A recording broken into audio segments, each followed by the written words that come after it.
Chapter 12. For a long time, the System Quest option has been grayed out and unusable. I guessed that it would only be available after the main storyline is activated. I have been waiting for this main storyline for a long time, but I didn't expect that it would actually give me two options. But after thinking about it for a while, everything seems to be expected. This world is called Achi. It is made up of countless planes and the species on it are innumerable. Although the world and the largest continent are named after the god of creation, Achi, there aren't any miracles happening to her. It is said that due to the exhaustion of creating the world, she fell into an eternal slumber. However, before she fell asleep, she passed all of her responsibilities to her two daughters.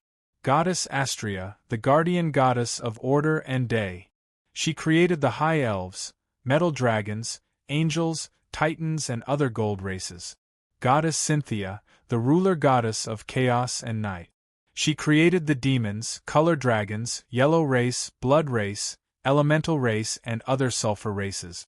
The two goddesses each represented their own god systems and countless species. As the older sister, Astrea hoped that everything would be bathed in sunlight. She wanted every species to work according to the gods' arrangements, with each species obeying the other. Astrea's creations were also inclined towards order and kindness. On the other hand, Cynthia hopes that her creations can evolve through competition. The creator doesn't want to interfere too much, and even more so, she doesn't want to impose her own order on the other party. To the mortal races, the difference in concepts is just a dispute over words. But to the true gods who are concept incarnations, the conflict in concepts is equivalent to questioning the meaning of the other party's existence. Naturally, a war broke out between the two. The two goddesses, who were almost on par with each other, fought until they both fell into eternal slumber. Their remaining creations continued their endless war. The gold and sulfur races had all died in battle, so the silver races represented by the moon elves and the mercury races represented by the fallen giants continued their war of souls. This war started from the beginning and will never end. When order suppresses the realm of chaos, it will be a relatively stable era of order. But if chaos prevails, it will be a chaotic era of chaos. Every change represents the rise and fall of countless races. Now it was the Iron Era that belonged to order, as well as the era that belonged to mortals. The previous overlord, the Chaos race known as the Great Demons, had handed over their authority as the current overlord of the continent was the human race known as the Iron Race. The battle between order and chaos will forever be the main theme of the Achi continent. My Codex of Law has already obtained the recognition of the origin of order and has become a part of it. This is why there are Holy Light Knight who also belongs to the Order faction coming to learn it. In my opinion, this wasn't a big deal at all. Chaos still existed within Order. Devils and undead were the main species of the Chaos faction. Wasn't there strict hierarchy and hierarchy a special type of order as well? In my eyes, it's just a matter of choosing sides. Are you going to follow the Order gods or the Chaos malevolent gods? If I choose to let and ascend to the position of the City Lord, then I will have to fulfill the responsibilities of an elder and a teacher.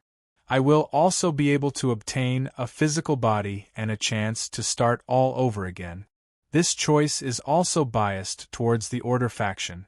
After all, as a living human, no matter how I look at it, they are the backbone of the Order faction. If I choose to be the boss, the system will restore my strength back to its peak.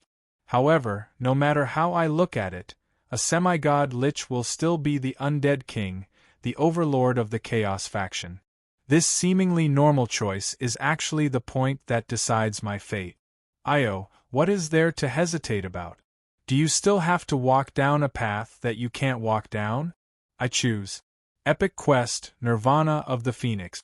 I want to revive. That's right, the past has proven that pure strength isn't enough to solve problems. The fools in the Chaos faction are disorderly and chaotic. As long as there's life, there will be endless infighting. They aren't able to accomplish anything and are more than capable of ruining everything. Why would I follow in their footsteps? Besides, without the support of a physical body, a Lich can only reach the level of a semi-god. It definitely isn't, because an undead can't taste delicacies, get a girlfriend, or enjoy the pleasures of the flesh. I don't want to become an undead. Alright, let Anne be the city lord. I'll help her. Right, her full name is Anne? Wasn't she called Anne in the past? After all, Anne is just a nickname. Furthermore, both boys and girls can use it. Marguerite gave it to her. Actually, I think that and Hans sounds nice, but she still chose to use Marguerite's surname. And Galen. Somehow, I feel that this name is a little familiar. Duh. With a snap of my fingers, a black-covered book flips open, after which, the pages of the book flips continuously.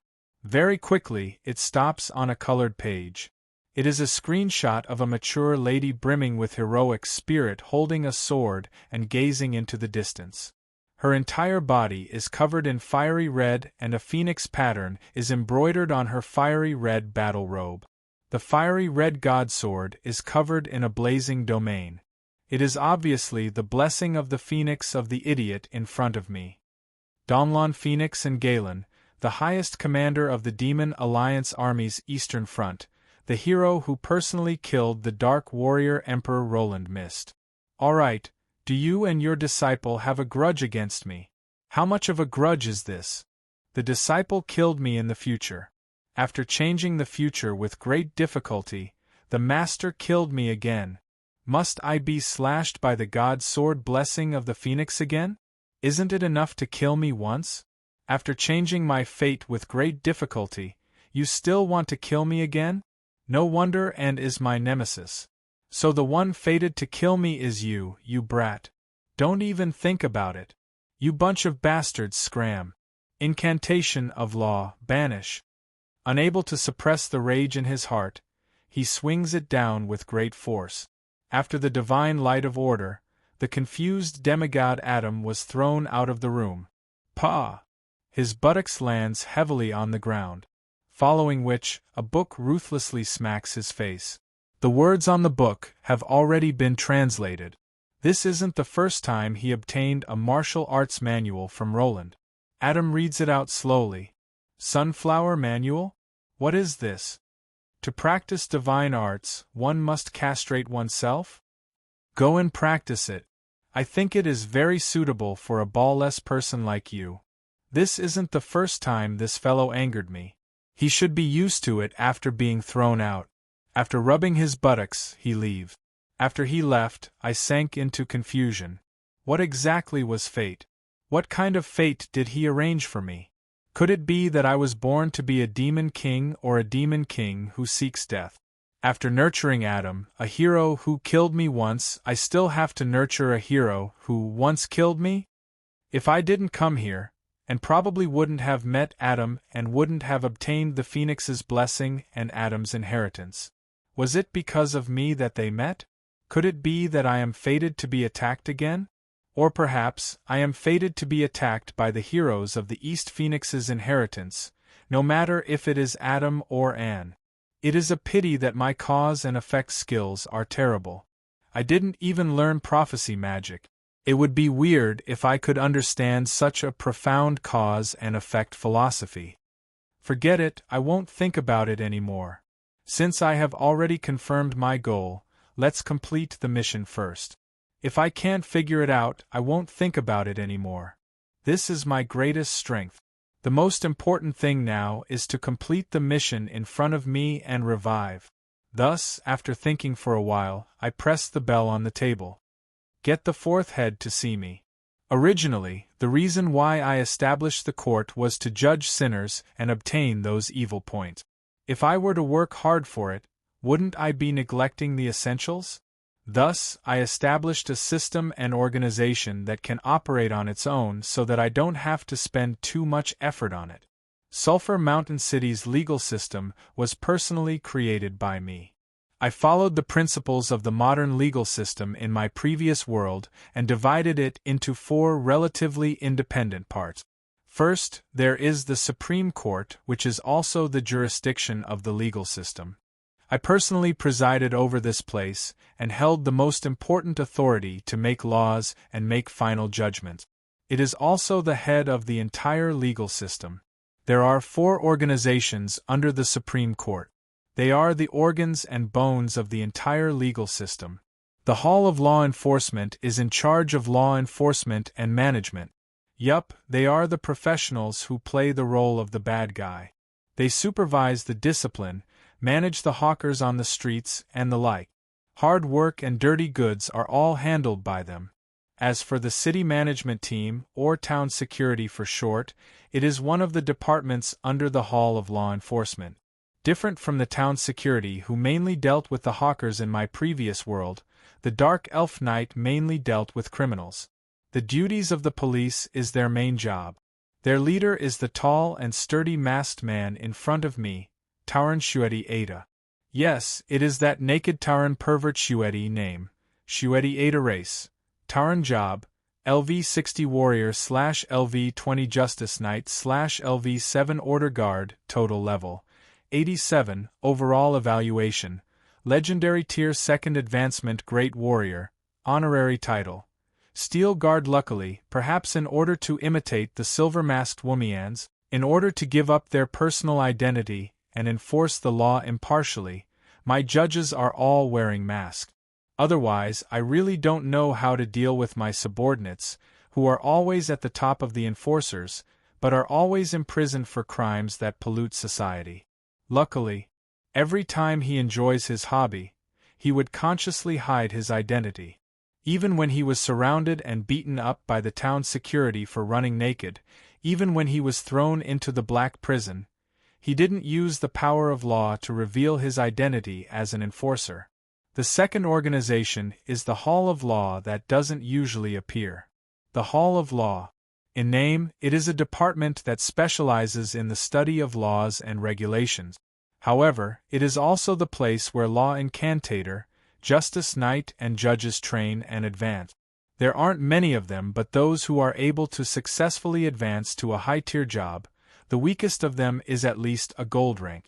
Outsiders aren't too clear about this, but in reality, they are the strongest among the 4 halls. However, these experts are also the low-tier judges in charge of the first trial. They continuously sharpen their understanding of the power of law through judging and judging cases. In my system, only those who are recognized by the original Codex of Law and have advanced jobs as judges have the right to judge independently. That is why not many people know that the weakest of those refined judges is actually a gold rank expert at the very least. Their leader is the sleepy old high elf scholar in front of me, Kale. Dia. He is one of the previous senators of the country of the law and the strongest mage in Sulphur Mountain City other than the great saint. Name, Kale. Dia race.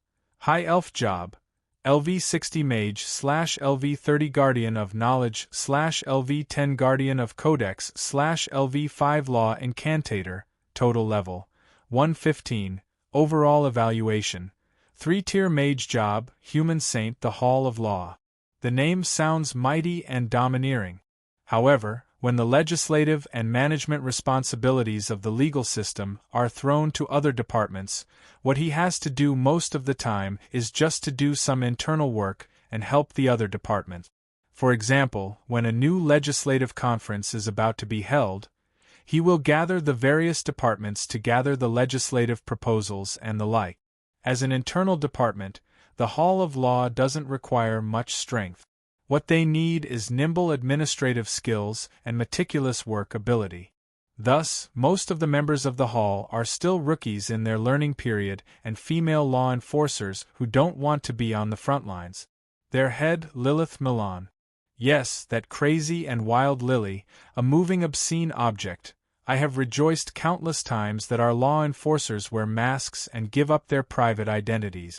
Otherwise, I really wouldn't be able to face these 2 companions of the Gentleman Alliance and the endless disdain of the citizens. I have also wondered countless times what went wrong for these 2 perverts to rise up to the highest level of the legal system step by step. All right, Let's not talk about these sad things anymore. Finally, there is the Hall of Law. It sounds mighty and domineering, but back then, the power of examination and approval was taken away by the Hall of Law and finally by the Supreme Court. What's left of them is probably to deal with all kinds of disobedience. When they meet an opponent that the town security can't deal with, it's time for them to act. Prosecuting, defending, investigating, and arresting suspects are also their responsibilities. Since they are all troublesome matters that make people angry, their temper is on the higher side. They are also known as the Hall of Brawlers and the Hall of Brawlers.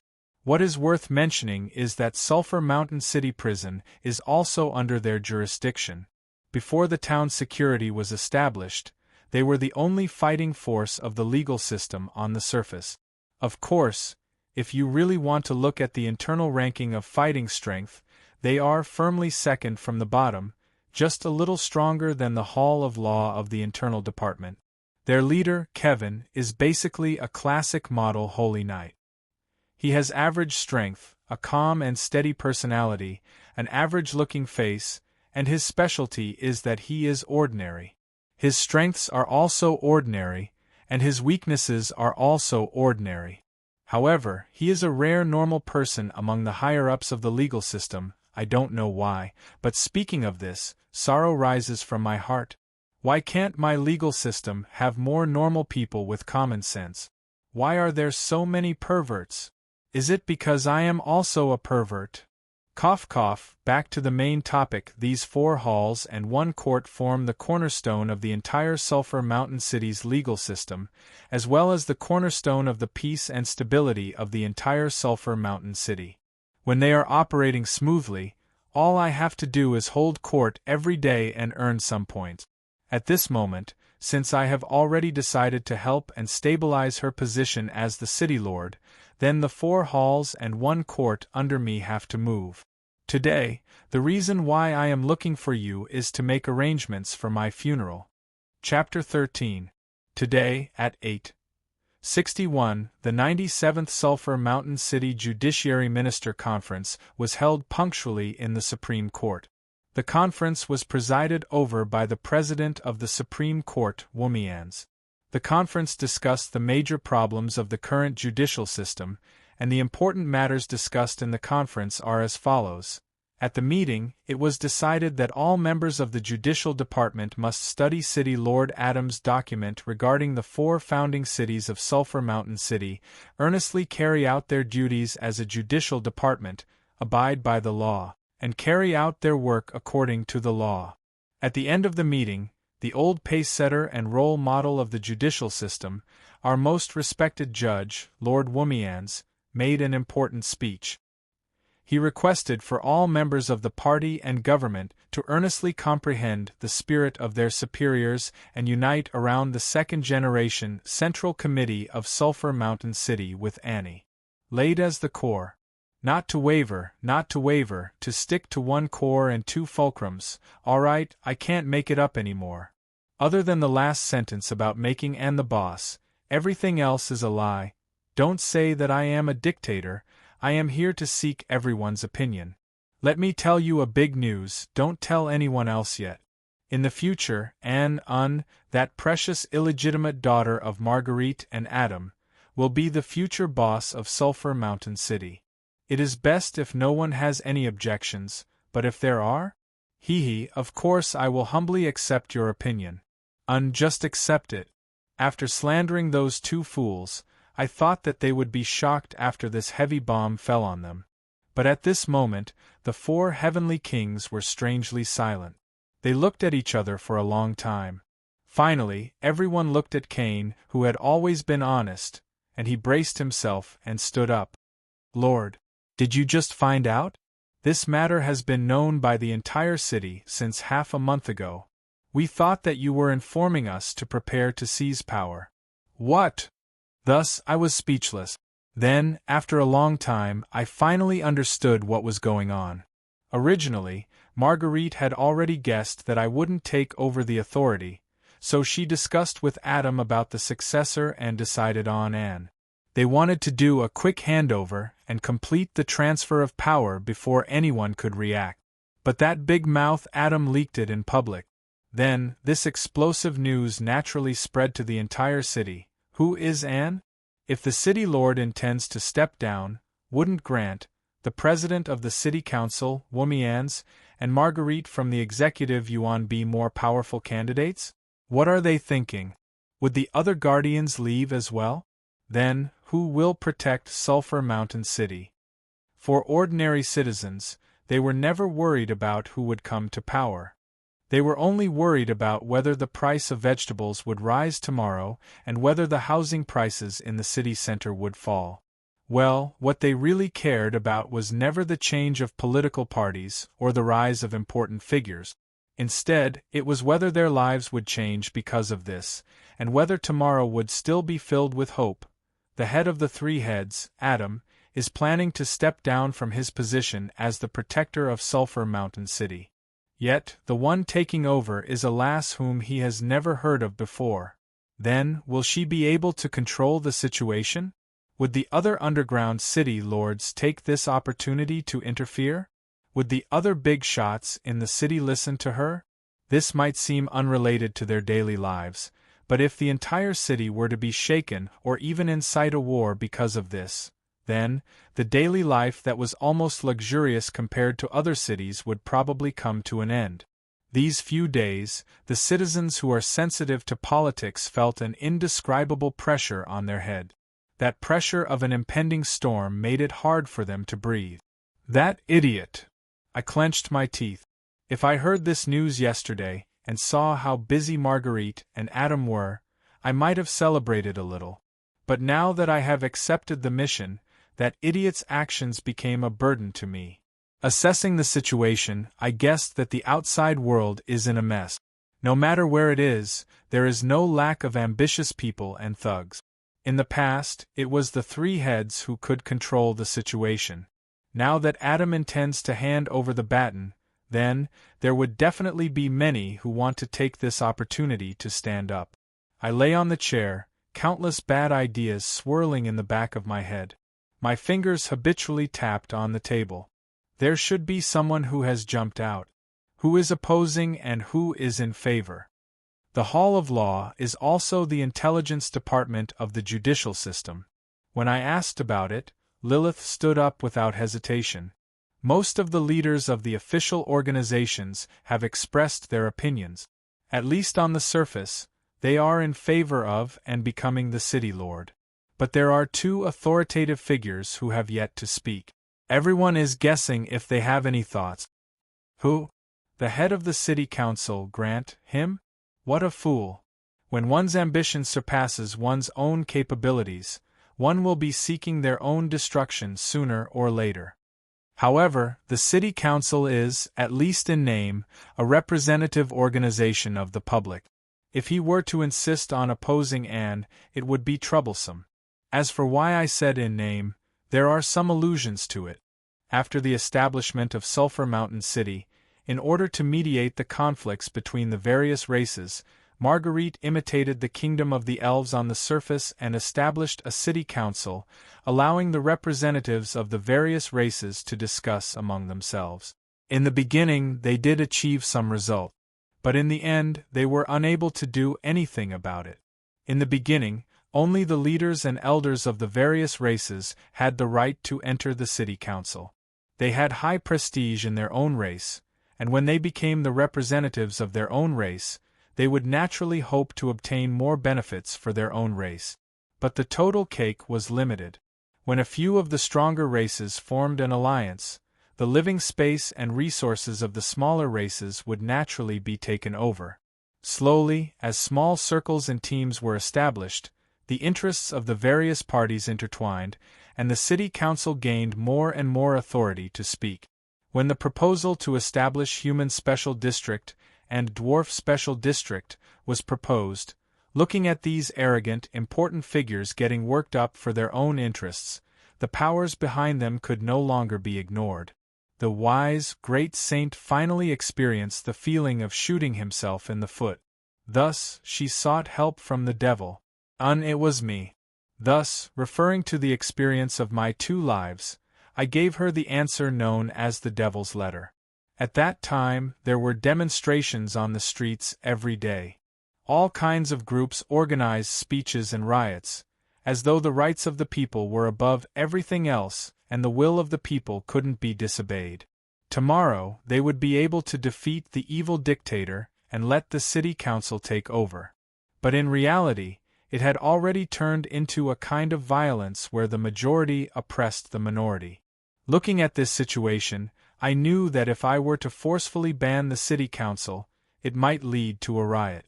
Then, the efforts of the past few decades would all go to waste. Thus, I thought of a move. Didn't you request to increase the power of the city council? Alright, I agreed. I was afraid that you didn't have enough manpower, so I allowed you to recruit more council members and increase the total number of council members. At that time, the then head of the council, Old Bar, was overjoyed. In fact, they even marked that day as the day of victory for the city council. But now it was marked by them as the day of stupidity. At first, there were only 30 council members. Only the larger races had the population to be elected as council members. How can that be? The city council is the representative of every citizen. How can 30 people be enough? Even the smaller races need their own council members. It's better to have more. Thus, with a wave of my pen, I expanded the council by 10 times, 300 people. Thus they were overjoyed.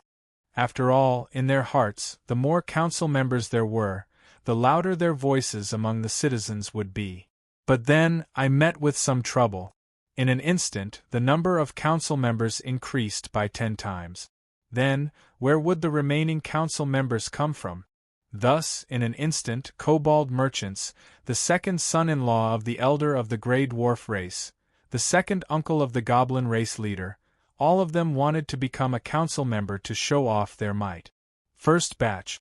Everyone is a representative of the public, so why would I stop them? When the list of council members came to me, I gave them the green light. Thus, the number of council members increased, but I still felt that it wasn't enough. Let's add another 100 people for this season. You guys can split it among yourselves. Don't always let the strong bear the responsibility. Even if you guys eat the meat, you should let others drink the soup. Let those craftsmen, normal citizens, teachers and scholars have a chance to participate in the discussion of politics. Thus, the number of council members increased. At this moment, some people realized that something was wrong with the situation.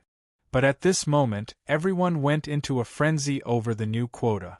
Whoever dares to stop the council from expanding will be everyone's enemy. Humph, you Drakons only have these few people, so naturally, you wouldn't want the other races to increase the number of council members. Pooey. Selfish lizards. Fine, we won't increase the number of seats. Then, those darn charcoal head pointy ears, give your seats to us, the sons of the earth. Alright, let's ignore this boring process and look at the results. Sulphur Mountain City's population doesn't even reach 3 million, but there are 10,000 council members. Alright, can you imagine the situation when 10,000 people are having a meeting in a small hall? Can you imagine how long it would take for 9,000 people to agree to a proposal? Can you imagine how long it would take for the council members to gather for an entire day? Alright, due to overstaffing and low efficiency, when they needed a month to complete a simple topic, the current city council is already a mere decoration, of course. They tried to reduce the size of the council, but it was too difficult to take back the authority that they had already given up.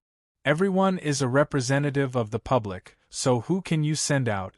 Why should I go out? Didn't they say that all council members are equal? Why should I go out and not you? The identity of a council member represents direct benefit. At the very least, there are a few merchants sponsoring them. Whoever you send out, they will fight you to the death. Hey, the council needs more grassroots representatives. I feel that every grassroots unit should have their own right to speak. When there are a large number of aunties from the neighborhood committee and fishmongers in the council, when the identity of a council member becomes as simple as a cabbage, the so-called seizing of power, the so-called fighting for the interests of the family and race becomes a joke. Currently, most of the council members are fighting to the death over small issues, such as whether or not to impose tariffs on the fish products brought by the fishmongers. Those heads of the big families, big figures are often scolded by the commoners until their faces are full of saliva. As for the important decisions that affect development, from half a year onwards, before the decision is made, the other government departments would have already completed their work. Why? Do I have to wait for your decision? I'm sorry, if we don't deal with it soon, that batch of agricultural products will all rot / that part of the city wall will collapse / that city will declare war on us. Furthermore, if we want to change the system of the council, we have to go through the legislative body. Furthermore, the legislative power of the Supreme Court is in my hands. The council can continue to argue and quarrel. On the other hand, there are a few times when I bring my snacks and friends to the council to watch the fights, and to watch the democratic discussions. Alright, the council members that represent the public are indeed impressive, but the current council is unable to do anything. 90% of their energy and time are completely wasted in the endless internal conflict. As for the voices of those few big figures? Sorry, everyone is elected as the representatives of the public. Everyone is the same, there are no big figures. Thus, the powerful and ambitious are drowned in the endless sea of people. It is not that there are no intelligent people, but the system of the council is something new in this world, and I am an old fox. By the time they realize that something is wrong with the situation, it is already too late to turn back. Increasing the number of seats in the council and expanding the authority of the council, isn't that the will of the people? Why, now that you intend to go against the will of the people, how do you intend to explain to the people who elected you? Alright, they can only grit their teeth and swallow it. But at this stage, if they still don't realize that they have fallen into my trap, then they are really stupid. Thus, they call me Sly Womians, and that devil-masked man. Naturally, the relationship between the council members and the factions that they are in and our legal system has always been bad. Grand's opposition is expected. He is as ambitious as his foolish father, Old Bar, but it is a pity that at least his father still has some intelligence. As for him, he is as dumb as a pig. He really doesn't know that after Adam and Marguerite make up their minds, there is no one in Sulphur Mountain City who can stop them. Idiots like a mantis trying to stop a chariot, do you really think that a tiger will become a vegetarian just because it doesn't eat humans for 3 years? Who is the other idiot who doesn't speak?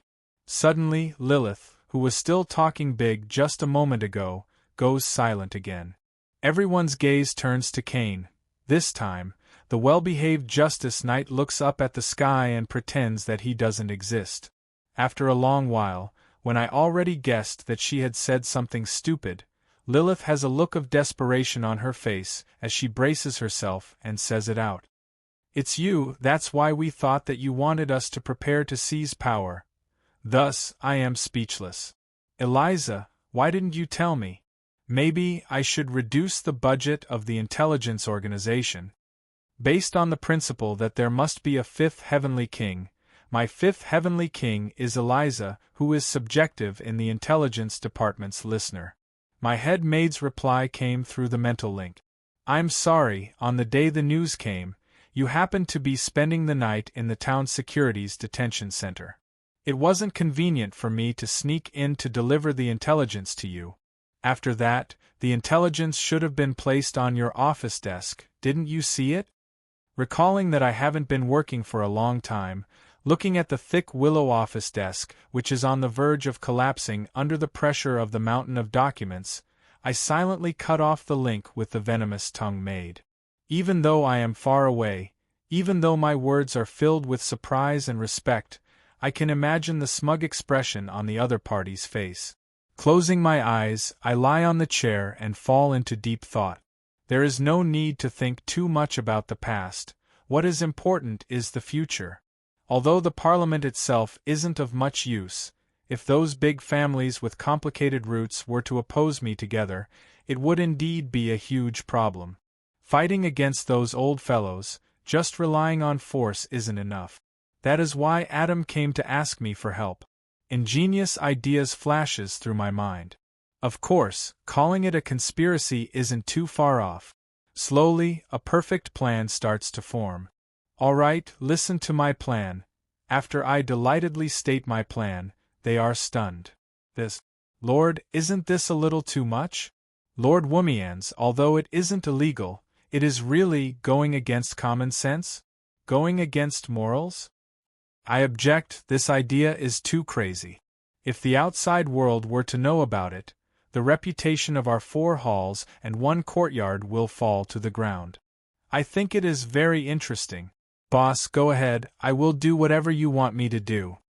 Looking at the 4 heavenly kings of justice making a ruckus below, I smile gleefully. Hee, as a parting gift, let us have a good ruckus. Chapter 14. It was a thick black blade. The thick blade was covered in black rust. The blade, which was as thick as a pinky, didn't reflect any light at all. Rather than calling it a weapon, it would be more accurate to call it a rusted kitchen knife. However, looking at the rust, it was already an unusable scrap metal.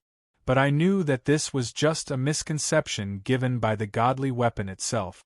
Using the bed frame and pinky that I accidentally cut open as proof, this blade was inconceivably sharp. Otherworld godly weapon. Treasure Blade Dragonslayer. In my system, it stated that this was a godly weapon with the name Dragonslayer. But unfortunately, there was only a short explanation after that. It was forged from the rare 9 heavens black iron of another world. It is abnormally sharp. It was over, it was gone just like that. Yes, it was that simple. Even a normal fruit knife would have an effect description of attack power 0 to 1, toughness +1, sharpness +1 against fruit. But this obviously extraordinary godly weapon from another world had such a simple description.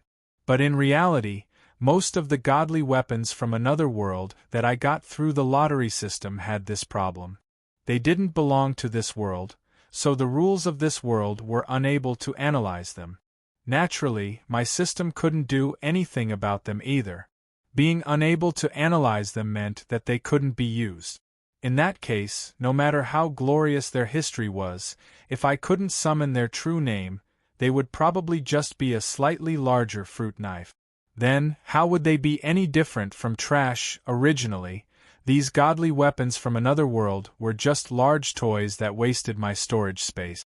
But coincidentally, I obtained a secret technique that allowed me to reveal their true appearance. Incantation of law. Mandatory enforcement. The gavel descended and 2 silver halos revolved around Eliza and I. In the sky, the sigil of scales that represented fairness appeared, signifying the establishment of the contract between me and Eliza. Right after that, the scales tilted.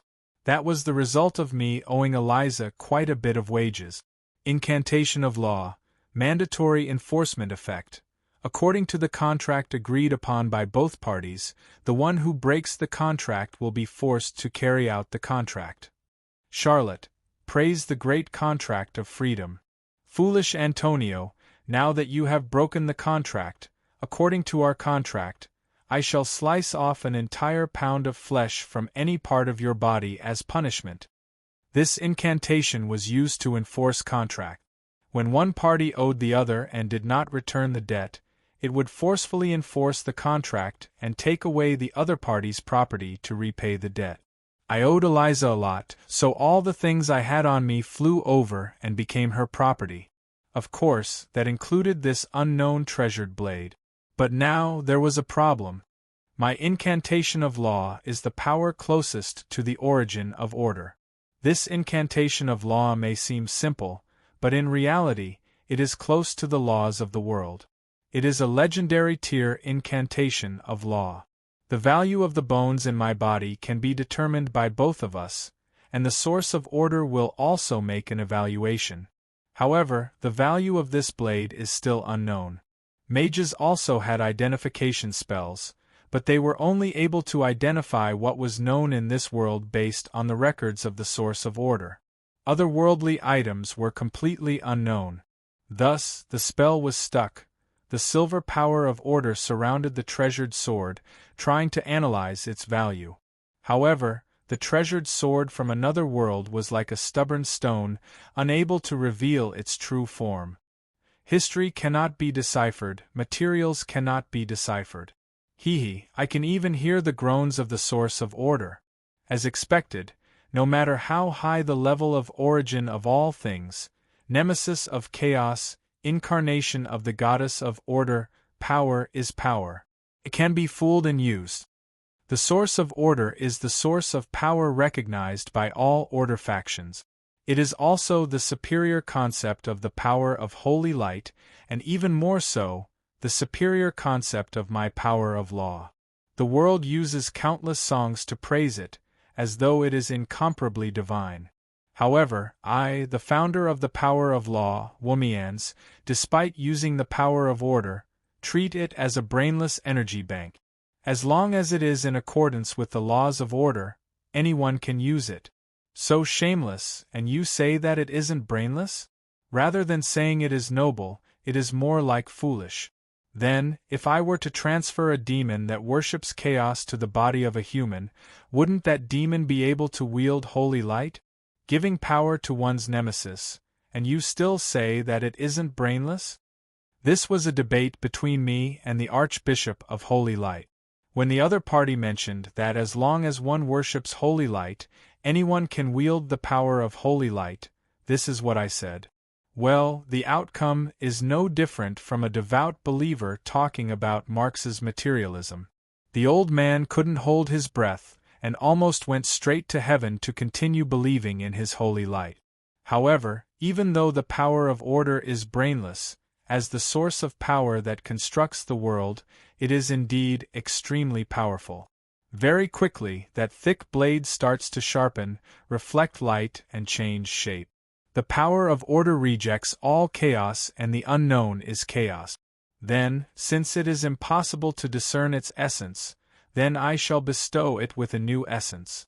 Thus, the great power of order starts to do hard work for me, changing it into a god equipment that fits the laws of this world. Very quickly, when the light of order dissipates, the thick wood-chopping blade disappears without a trace. Instead, a silver dragon blade appears in front of me. God weapon, Dragon Slayer blade attack power, 0 to 35 grade, epic special effect, unstoppable, 100% chance of breaking a weapon below elite tier. 50% chance of breaking an elite tier weapon. 30% chance of breaking an elite tier weapon. 1% chance of breaking a weapon below God equipment special effect. Life-stealing radiance. Yes, it is life-stealing radiance, not dazzling radiance. With this blade, you will become a main character in the eyes of the world. A tragic main character. The wielder's luck will be reduced by 10. Charm will be increased by 10. If the wielder is a blonde male, an additional 10 will be deducted. Special effect. Frenzied Frenzy. 1% chance of entering a frenzied state where you won't be able to recognize your own kin. At this moment, you will prioritize killing your kin. There is a string of yellow words on the hilt of the blade. In ancient legends, this was once a god equipment that symbolized status. The supreme of the pugilistic world, treasured blade Dragon Slayer. But now, there is a new interpretation. Treasured blade Dragon Slayer. Click and you will receive it. Looking at this data, I am astonished. In HE, the evaluation of a weapon is divided into crude, normal, excellent, excellent, epic, and legend. Adam's famous god sword, Remembrance of the Phoenix, is a legend equipment. In the outside world, it is a semi-god equipment and god equipment that cannot be created by humans. In reality, there isn't much of a difference between the weapons themselves. After all, a weapon relies on the user in order to unleash its power. The most important difference between a high-quality weapon and a low-quality weapon is the additional special effect. Elite-tier weapons usually have 2 special effects. Elite-tier weapons usually have 3 or 4 special effects. For legend weapons, it is possible for them to have 4 to 6 special effects. This elite-tier weapon also has 3 special effects. It is far from being comparable to the Remembrance of the Phoenix, which has 5 special effects. Among them, there are actually 2 obvious negative effects. However, there is only one special effect that is abnormally powerful. Special effect: Unstoppable, 100% chance of breaking a weapon below elite tier. 50% chance of breaking a elite tier weapon. 30% chance of breaking an elite tier weapon. 1% chance of breaking a weapon below God equipment. Generally speaking, it is already not bad for a gold tier warrior to have an elite tier weapon. Elite tier weapons, as the name suggests, are in the hands of experts who have left their mark in the world of elite tier warriors. Even an elite tier weapon would be broken within 3 slashes. In other words, if it is a normal weapon, it would basically be broken in half. However, in an intense battle, the result of a weapon breaking suddenly, just thinking about it sends chills down one's spine. Is this the result of the origin of order materializing the sharpness of this sword? I didn't expect to pick up a treasure. Although the attack power is too unstable and the negative effects are troublesome, just this special effect of breaking a weapon is enough to catch people off guard. It is a set and it is also a weapon, Heavenly Sword? The gray set attribute isn't activated, but the name of Heavenly Sword is very tempting. Looks like I have to try out that otherworldly god weapons lottery system more often. Boom! Boom! Just as I am admiring the new god weapon in my hands, a series of explosions resounds, causing the entire old house to shake. Intruder? Chapter 15. Never take the initiative to attack a mage tower that has an owner, and don't overestimate the moral limits of a mage, unless you want to be like me. F***CK, 12 chain traps, aren't you afraid of killing yourself? As expected, mages are all lunatics, great adventurer jewels. From a certain perspective, this maxim has become an iron rule among adventurers. Especially this great adventurer who is renowned for his flirtatiousness and ability to escape. In one of his expeditions to a floating city in another dimension, he was dismembered into 13 pieces by a great arcanist's chain trap. He used his life to add the final annotation to his maxim, making it even more convincing. Mages are creatures that pursue truth and knowledge throughout their lives. Their residences and mage towers are their research centers and treasure trove. Therefore, when their research results and lives were in danger, they would lower their moral limits and lower their moral integrity. Their houses and laboratories were full of all kinds of traps and mechanisms, and they were the kind of magic traps that even great thieves couldn't break. For example, if they opened a door, it was very likely that they would be randomly thrown into another world. The residences and mage towers of legend rank mages are no less threatening than a dragon's denver. Even the weakest lich is at least a legend rank. Thus, I am very curious. What kind of people would directly attack the residence of a lich, especially when the lich is obviously at home? Eliza. 2 small teams of intruders. One of them is attacking from the front and the other one is climbing over the wall. Based on their skills and the weapons they are carrying, they should be dark elves. 7 silver rank and 3 gold rank. It is quite a luxurious formation. Eliza reports as expected.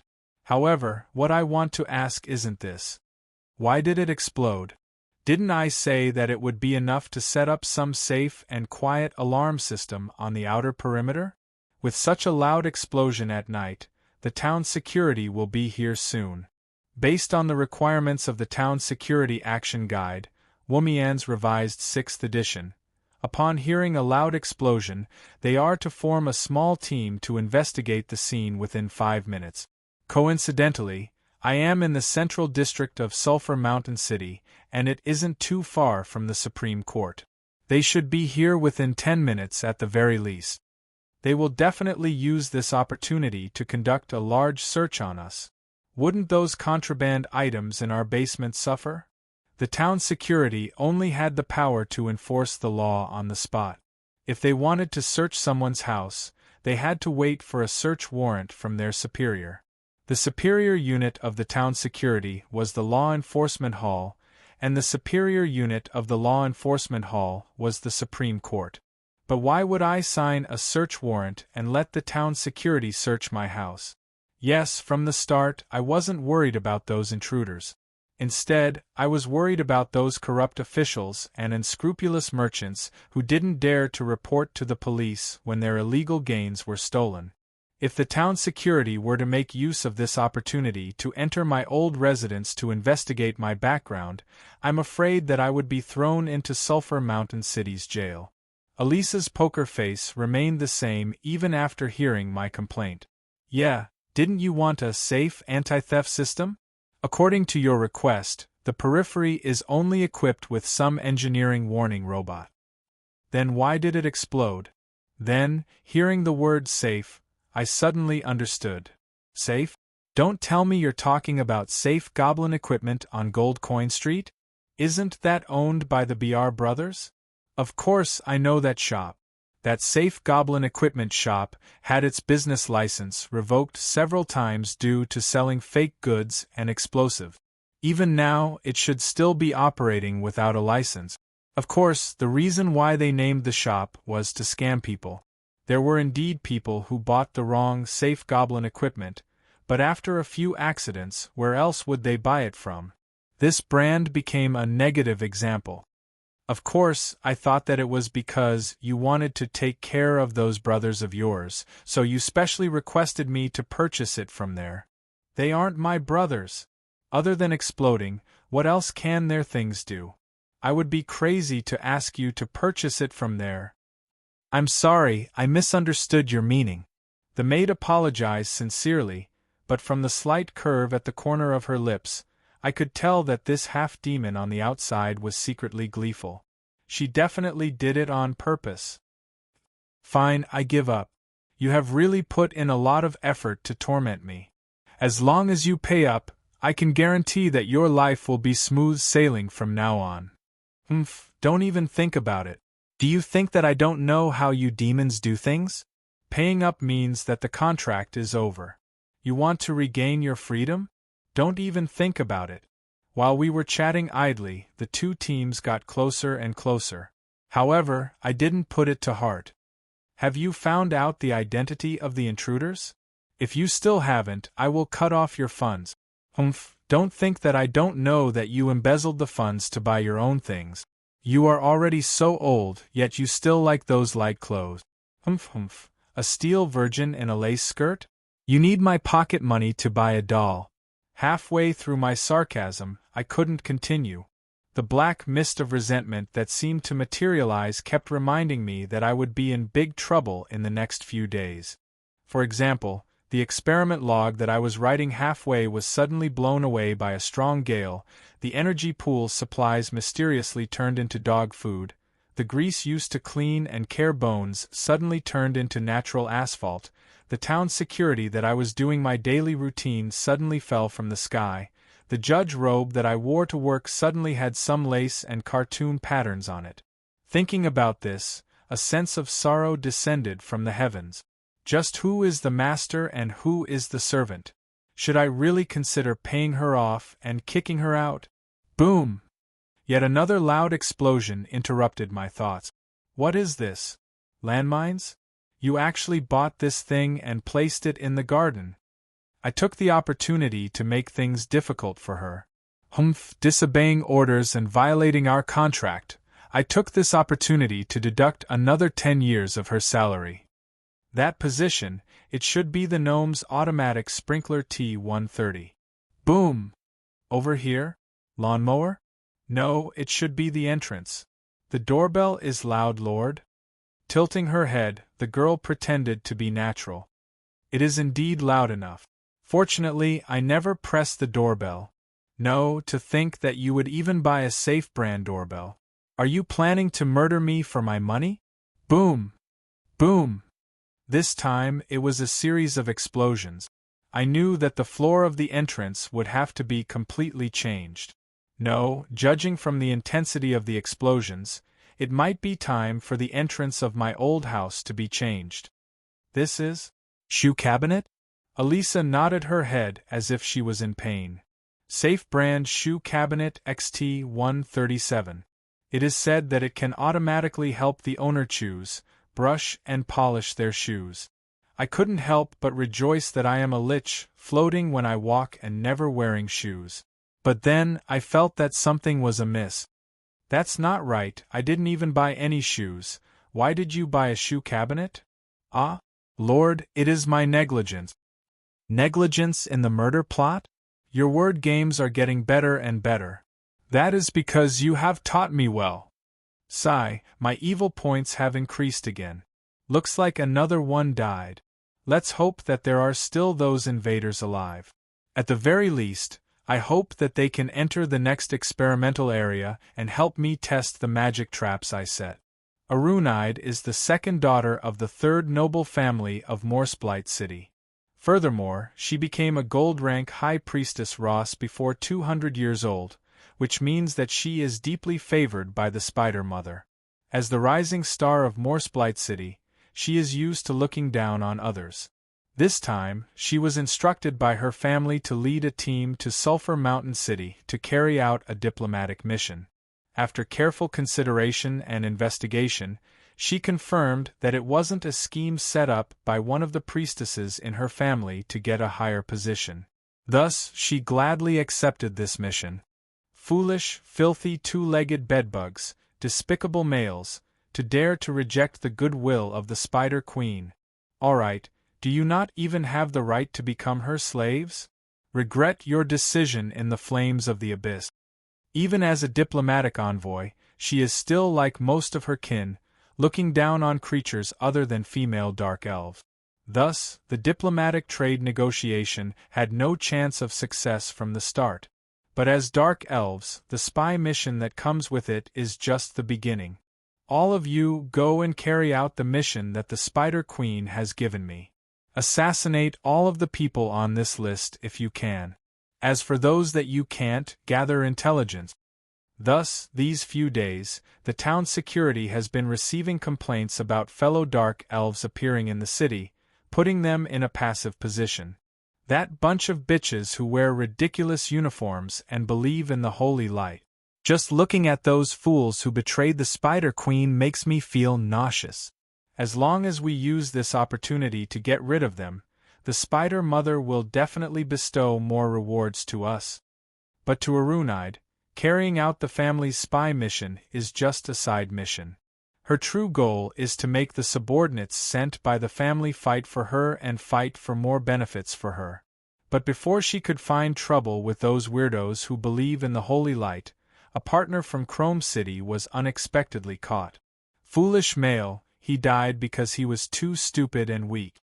But if he were to say anything, it would be a huge problem. If Sulphur Mountain City were to get hold of this, the diplomatic team of Morspite City would be expelled. Not only would it be embarrassing, the investigation and assassination mission would fail at the same time. Also, if our secret were to be discovered by the other party. Thinking about the torture the family inflicts on those who failed and the punishment the Spider Queen inflicts on the weak, turning them into a half-human half-spider monster, Arunide couldn't help but tremble.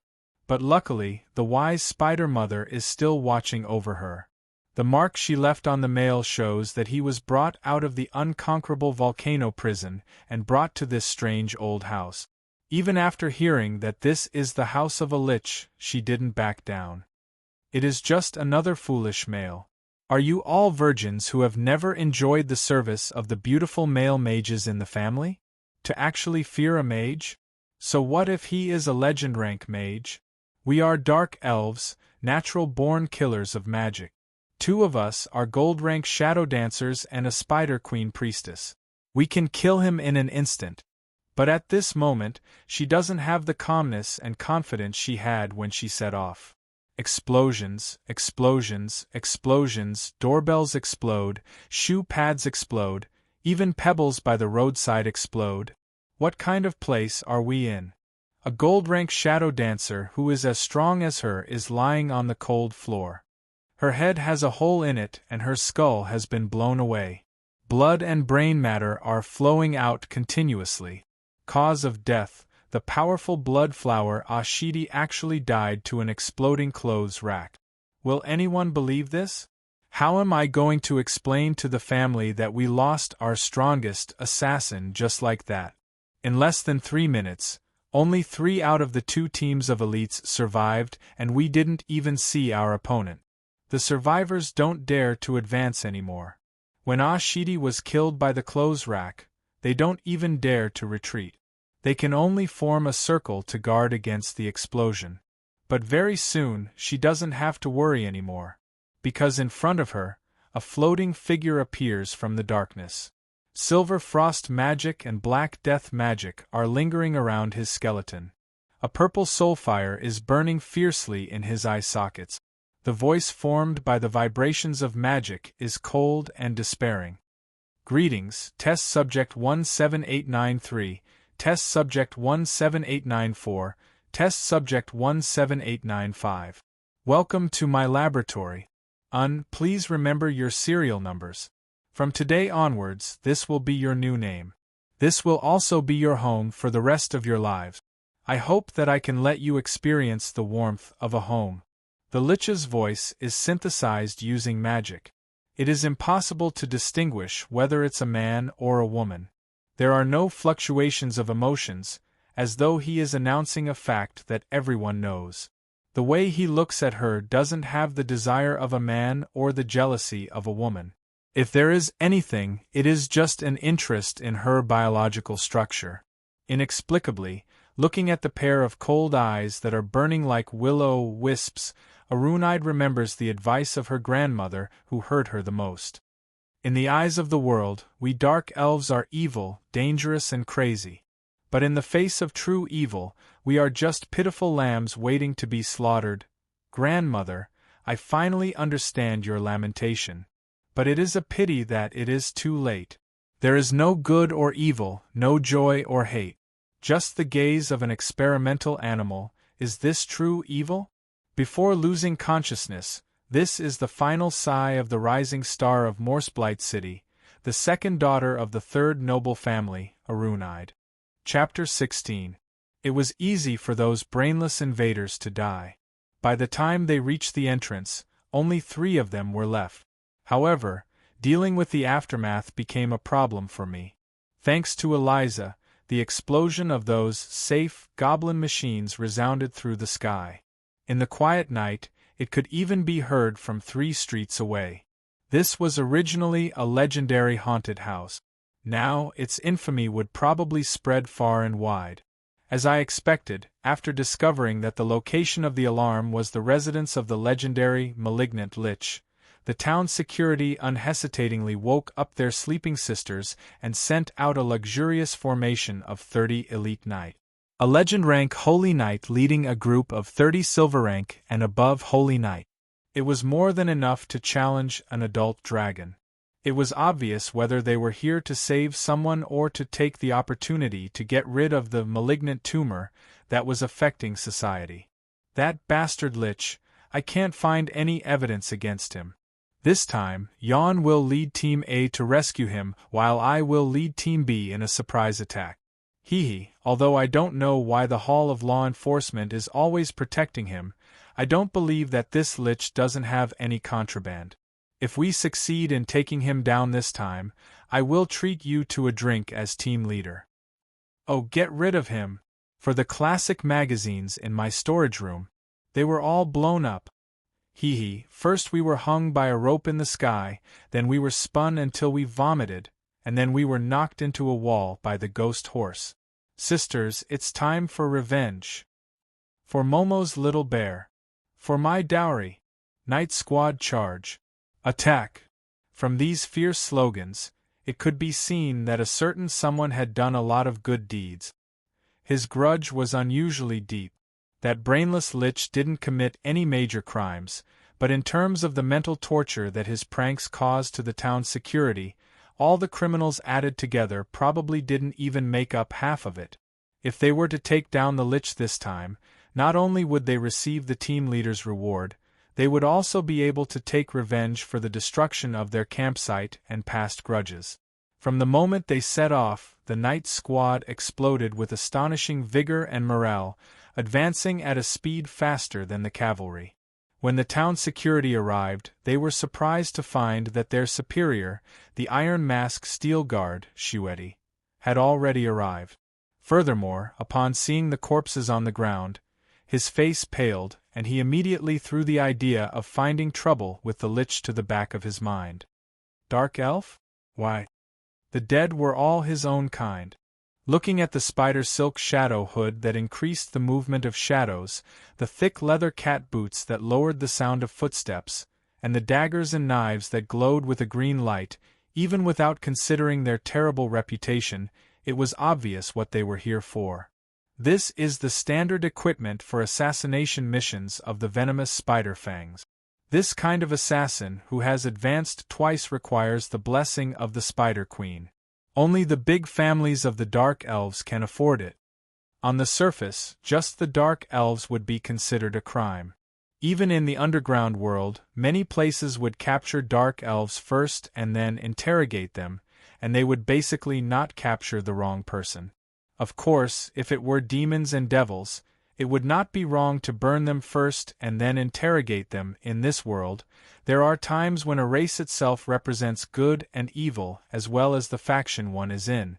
For Sulphur Mountain City to use the evil, chaotic Dark Elves as city guards, it is rather strange. If it was just a crime committed by a fellow clansman, Diana, the captain of the town's security team, was used to it. She would just give the same punishment. However, the cries of alarm behind her made her heart stop. It's Carlos from the 7th clan, a candidate for the head of martial arts. He came with the diplomatic team from Morseblight City. Morseblight City? Just thinking of the name of her hometown makes Diana reveal a bitter smile. As a freak who believes in the holy light, they don't have any good memories in the Spider Queen's domain. What will come will come. The Spider Queen will never forget her enemies, and there is no such thing as forgiveness in the Dark Elf language. It is impossible for them to let us go. They are all Dark Elves. Even if they believe in the holy light, they wouldn't forget the underhanded method. This is also one of the reasons why the Dark Elf Knight of Sulphur Mountain City is so hard to deal with for the criminals. A Runite intends to get rid of these traitors of the Spider Queen, and the Dark Elf Knight has always been on guard against these diplomatic team from their hometown. At the very least, outside the inn where the diplomatic team is staying, there are scouts who have been taking turns to follow them. But apparently, they still underestimated these elites from their hometown. Apparently, they have managed to hide from the scouts they sent out. Perhaps the recent serial murder case is also their doing. Yo, isn't this Captain Diana? Long time no see. This Lich lies through his teeth as usual. But now, the worried Diana doesn't have the mood to find trouble with him. She is still worried about how Morseblight City, which never suffers losses, will react when the case is brought to light. Will they blame this loss on her and her sisters? Even without considering the reaction of their hometown, the recent Dark Elves committing crimes in the city has already given the town's security additional pressure. Now, these Dark Elves who raided the Lich's residence died at the scene, which is equivalent to being caught red-handed. But to her, this is already an expectation. What she is more worried about is that when the citizens know that the serial murder case is really Dark Elves, then based on her understanding of her people, it will be even harder to find evidence. If she is unable to solve the case, will the reputation of the group be affected? After all, a few big merchants have already been assassinated. Unable to solve the case even after so long, the town's security is already under a lot of pressure. Diana, your luck is not bad this time. The case of the big merchant Xiaowen is actually solved so easily. Solved? The serial murder case against the merchants? Hearing this, the dark elf knight jolts, their faces filled with shock and disbelief. You have evidence? Diana finds it hard to believe. Even though she has already guessed that the killers are from the diplomatic group, it is difficult for dark elves to leave behind evidence. As the enforcer of Sulphur Mountain City, especially when the other party is a diplomatic group, she can't act without evidence. Instead, she is restrained to the point where she can only monitor them from the outside. Yes, that fellow actually brought the assassination list with him. This time, the evidence is irrefutable. We can even use this opportunity to protest to Morseblight City. At this moment, the silent and tall metal block is actually so happy, it is really rare. But then again, as the person in charge of the Hall of Law Enforcement, the serial murder case has yet to be solved, so the pressure on him is even greater than her. Right, are the BR brothers still in the detention center? BR? It's that pair of goblin explosion maniac. Oh, that pair of green explosives. In order to save money, they actually used RDX, a type of explosive used to blow up mountains, as the power source for the construction equipment. How could that thing not explode? Even now, they are still insisting on their innocence, saying that it is a secret recipe passed down from their ancestors and is definitely safe and reliable. They are still unwilling to pay the bail and fines. We are still gathering evidence in preparation to sue them for manufacturing dangerous and shoddy good. But it is a pity that we can't find any evidence. Their goods have all been blown to smithereens. We have evidence. Look at these dark elves and those shattered goblin equipment. Don't you find the cause of their death familiar? Shueti, you look so honest on the outside, but you are also a ruthless traitor. Hearing the agitated words of the Tauran enforcer, I can't help but draw a cross of prayer for the BR brothers in my heart. Then, without hesitation, I take a step forward and join the traitor camp. Lord, it is all the fault of those greedy goblins. I am a good citizen. A while ago, my maid bought some household goods from the safe goblin equipment and in the end, all of them exploded. Luckily, those kind people helped me block the disaster. Otherwise, the one who died would definitely be me. Lords, please redress my grievances. Dark elves are kind people? Wasn't the Lich already dead? Could he die again? Furthermore, it would be weird if a scourge like you could really die. Looking at the twitching eyes of the two enforcers, I can already guess what they are thinking. At the very least, the way they look at me is as though saying, "Do you think we are idiots, or are you the idiot?" This kind of distrust makes me unhappy, especially when I am restricted by the curse of the semi-god equipment. Even though what I said is the truth. I didn't know about this matter. Those dark elves did help me block the disaster. Hey, if you don't take my words seriously, be careful that I file a complaint. Be careful that I secretly make things difficult for you and send you to the sulfur mine to be a supervisor. Cough cough. The destructive power of the BR brothers' equipment shouldn't be that great? Seeming to remember that this kind of gaze is rude, Diana turns her gaze elsewhere and starts to change the topic. Seeing that her superior is here, she knows that her plan to cause trouble for the Lich today has gone down the drain. However, she has also experienced the might of those explosives. The elites of Morseblight City wouldn't die from such a small-scale explosion. It's this. Shueti takes out some fragments from the wound of the corpse. Those are some fragments that are glowing with a silver light. High-purity sacred silver particles. They are embedded in the engine of the engineering equipment. Once the engine explodes, it is just like the dwarves' flintlock. The explosion provides the initial impetus, and the real killer is these fragments. Looking at these sacred silver fragments, the corner of my mouth starts to twitch. Eliza, you sure are meticulous in your design. Looks like it really isn't your doing. Did you offend the BR brothers and they intend to murder you? This time, I don't need to say anything more. My suspicions are cleared. Sacred silver is a holy object that has received the blessings of the Order gods. It is extremely lethal against demons and undead. Just touching it would cause severe burns to me, and it is a true damage that directly damages my soul. I am unable to use it.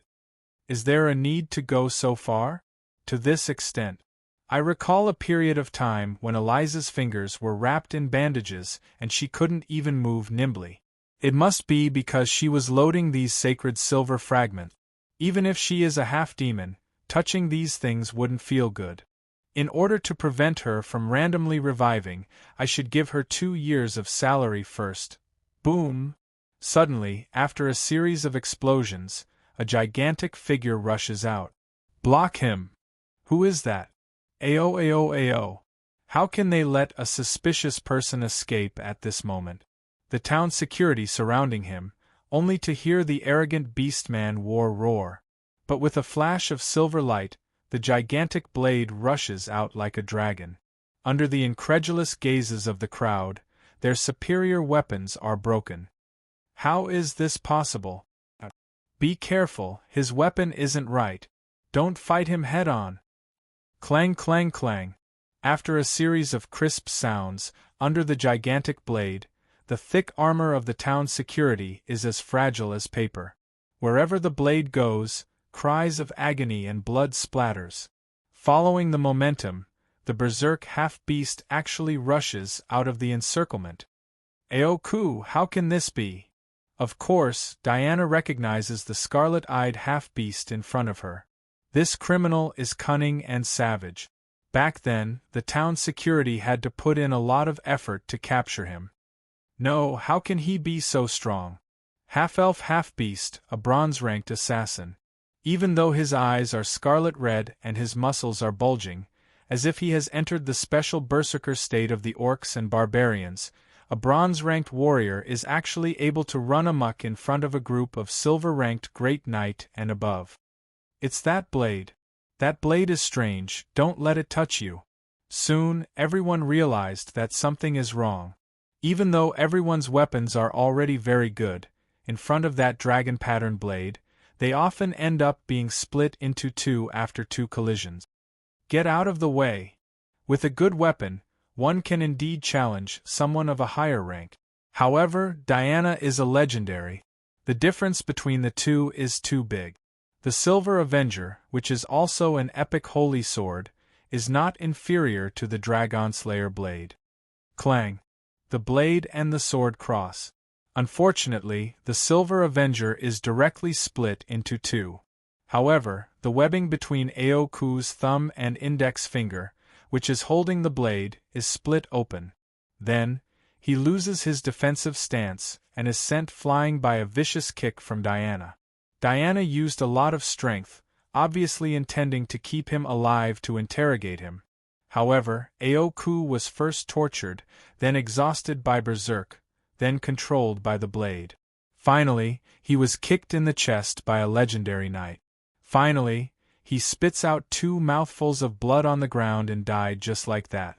When the holy knight realized that something is wrong and decided to use the once-a-day holy healing to save his life, Aoku is already breathless. I need an explanation.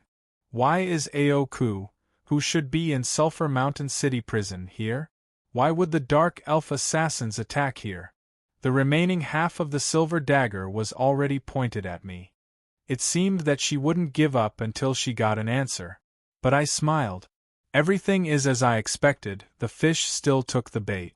After exchanging glances with Shueti, I remained silent. In the end, he stood out. It's like this. Actually, Roland has some secret relationship with our judicial system. He is a master of soul studies and torture. If we meet a stubborn prisoner, we would sometimes ask him for help. These explanations are actually the truth. At least, they are the truth that Shueti knows. Diana also vaguely feels that something is amiss. The judicial system is really too lenient with the Lich in front of us. Back then, when we were chasing him, we met Lord Wumians, and the arrival of the head of the Hall of Law Enforcement is also very strange. Yes, we are actually on the same side.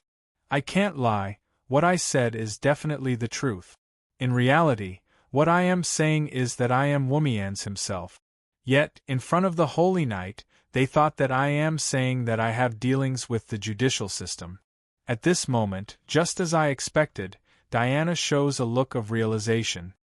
No matter who is protecting you, don't let me catch you committing a crime.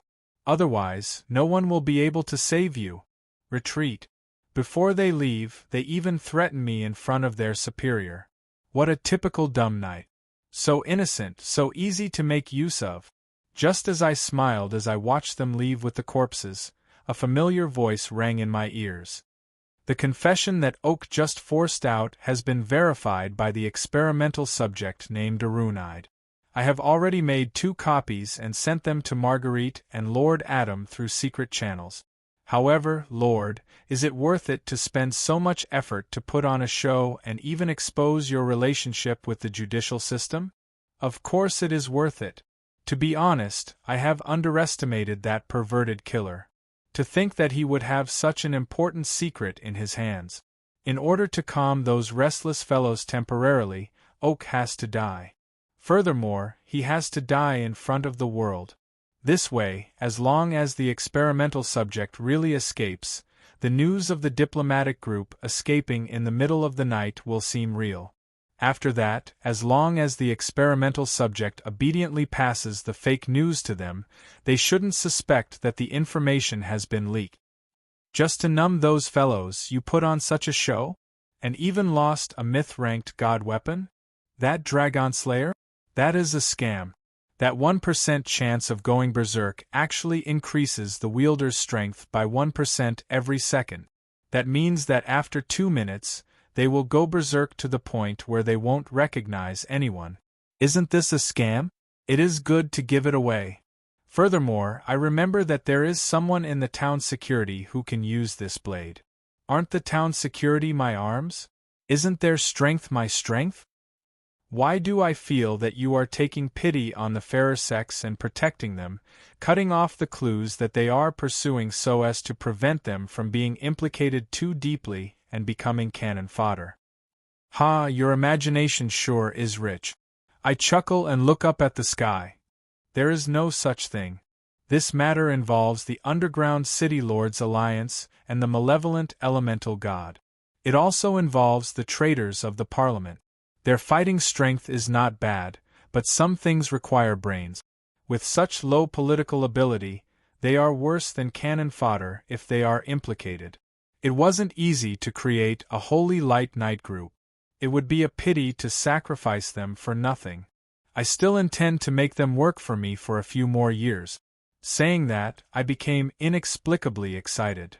The ancient malevolent god and the underground autarchs finally have an enemy that is worth going all out against. Perhaps this is the sign of the arrival of a new era. Chapter 17. Whispers of the Demons is the name of the first prelude to H's 7 Purgatories. This upcoming future was also the prelude to the new eternal war. With the help of the demons, the ancient elemental gods who had participated in the ancient war of gods and were under the command of the goddess of chaos broke free from their seals one by one, bringing endless calamities to the continent. Following the revival of the elemental gods, fire elemental warlords, wind elemental lords, water elemental monarchs, and other elemental monsters gradually became the first boss-level opponents that the players met. At the same time, the ambitious and idealistic who smelled the arrival of a new order started to stir. Among them, the most dangerous ones are the believers of the evil gods who wish to establish their own country and welcome the descent of the evil gods, the ambitious underground city lords who plan to return to the surface, and the undead empire that thirsts for slaughter and destruction. Of course, just as the name of the prelude suggests, these troublesome matters have the shadow of the demons behind them. As the elemental gods descend one after another, their avatars descend and the elemental tide descends, the might of the elemental magic becomes stronger and the advancement of experts becomes easier. The He continent will eventually encounter the demon wave era where liches roam the land and legends are as common as dogs. However, in the elemental tide, the connection between the He continent and the otherworld becomes more precise. Traveling to the otherworld becomes easier and visitors from the otherworld become more frequent. When the younger generation on the surface is flourishing, when the various countries are excited about their future and even have the ambition to expand, they didn't expect that this is also the plot of the demons and the evil gods of chaos. The arrival of the demon wave broke the door between the worlds and opened the door to the bottomless abyss. A large number of demons enter the mortal world, and their frontline battle is a new wave of undead calamity. The alliance of the underground city lords to invade the surface should have been one of the contents of the next expansion pack, Vulture of War, which is around 10 years later. It is still a little early, but after thinking about it for a while, it seems to be expected. After all, the underground world is still in a mess. Even if the underground autarchs want to unite the arrogant underground city lords, they need time. At this moment, it is time to eliminate the dissidents and consolidate their military strength. On the other hand, the Sulphur Mountain city that we are in is obviously blocking their path. Well, perhaps I shouldn't use human beings to describe these underground autarchs. It is said that she is the daughter of the Spider Queen, the High Priestess Kaya Rose. She united all the Dark Elves, and their target is the Surface Elves, Dragon Empress Molly, the leader of both the Red and Black Dragons, the publicly acknowledged King of Dragons in the 7 Dragon Cities. Their goal is to return to the surface. Of course, if they can take revenge on the dragon god Bahamut who banished them, that would be even better. Einsterna Edgewer, Dark Wizard, race is barely human. Target unknown, strength unknown, but he has more than 50 underground cities under his command. If we only talk about conventional troops, he is not inferior to any human empire. His military prowess is outstanding, and he will be the future supreme leader of the underground allied forces. Shou Nuya, a manticore lion beastman, the tribal chief of the Nuya tribe. He was elected by over 100 underground beastman tribes. Although the beastman tribes are very chaotic, the beastman's innate talent in battle is astonishing. The underground beastman's innate talent is a lot stronger than the surface beastman's. If we only look at the number of experts, they can be said to be inferior to dogs, and legends are everywhere. Their goal is actually not to take revenge on the surface races, but to return to the beastman's homeland, the legendary Bianluya Plains. But now, that place is the territory and granary of the powerful human San Antonio Empire. That is to say, they still have to fight, and it is a decisive battle on the level of extermination. The strength of these 4 underground city lords is obviously a level higher than the other city lords. That's why they are called overlords. However, everyone knows the story of 1 monk having water to drink, 2 monks carrying water to drink, and 3 monks having no water to drink. If there was only 1 overlord, they would have long unified the underground world and sent their troops to the surface. But now there are 4 underground overlords. Under the control of all 4 sides, the underground world is even more chaotic. This time, it was just like the history recorded in the walkthrough. Seeming to have smelled the opportunity of a new era, the Dark Magus Einsterna and the Underground Beast Emperor Shou first formed an allied army, planning to invite Kaja and Molly. With a large amount of benefits, they formed an underground alliance, gathering close to 40% of the underground city lords in the underground world, forming the largest allied army in history. However, I know that things aren't that simple. From the history obtained from the walkthrough, the Beastmen and the Dark Magus have a third party interfering behind the scenes. Behind the Dark Magus is the cunning and fickle devil, while the Beastmen are the chaotic and bloodthirsty demons. The 2 thieves are trying to interfere from the same pocket. After that, both sides fall out, which is the only possibility for this powerful allied army to fail. Of course, the Spider Queen Rose and the Dark Dragon aren't kind people. They have their own plans. What a headache, this isn't a battle of numbers anymore. The formation of the Underground Alliance, and the formation of the Allied army should be something that happened recently. I have the heart to change it, but it is obvious that I am powerless. The underground Allied army's counterattack on the surface is already a foregone conclusion. Those foolish pigs on the surface can enjoy the warm sunlight and clean night wind without doing anything. On the other hand, if we don't do anything, regardless of whether it is day or night, we can only rely on the cold light of the glowing moss, drink the sulfur-smelling underground water, be on tenterhooks to avoid earthquakes and beast hordes. We can't tell the difference between day and night, living a life worse than pigs and dogs. Tell me, citizens of the underground, do you intend for your descendants to live this hellish life? We, the exiled citizens, on what basis are we inferior?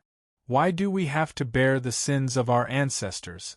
Everyone has the right to live under the sun, we just want to take back what we deserve. 3 years ago, when this extremely provocative slogan was shouted out by Einsterna, it quickly spread throughout the entire underground world. Now, the underground world's counterattack on the surface and enjoying true sunlight is the hope of all life. It is destined to become a historical trend. There is no sun in the underground world, but there is quite a bit of glowing moss at the top of the rocks, providing some light. Even I don't intend to try to stop it. The underground alliance formed by countless underground cities cannot be stopped, but the betrayal within Sulphur Mountain City cannot be spared. Counselor Wendy, Counselor Khan.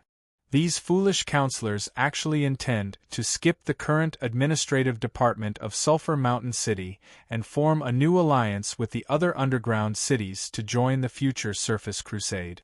As the current city lord of Sulphur Mountain City, Adam is a hero of the surface. Although I don't know why he chose to stay here for over 100 years, from the start, the big shots from the surface, Hero Adam and Saint Marguerite, were viewed as enemies of the Underground Alliance. As the Alliance progressed, the Dark Elves' Morseblight City, the Grey Dwarves and the Underground Beastmen's Chrome City, the former unhesitatingly submitted to the subordinates of the Spider Queen's High Priestess Kaya, while the latter submitted to the Beastman Sovereign Show. Sulphur Mountain City has always been against war, not to mention a world war with the surface. From the start, Sulphur Mountain City has become a thorn in the eyes of the Alliance. But not everyone has no ambition. At least, quite a few big shots in Sulphur Mountain City are tempted by the territory on the surface. Sulphur Mountain City doesn't have nobles, but the surface and other underground cities do.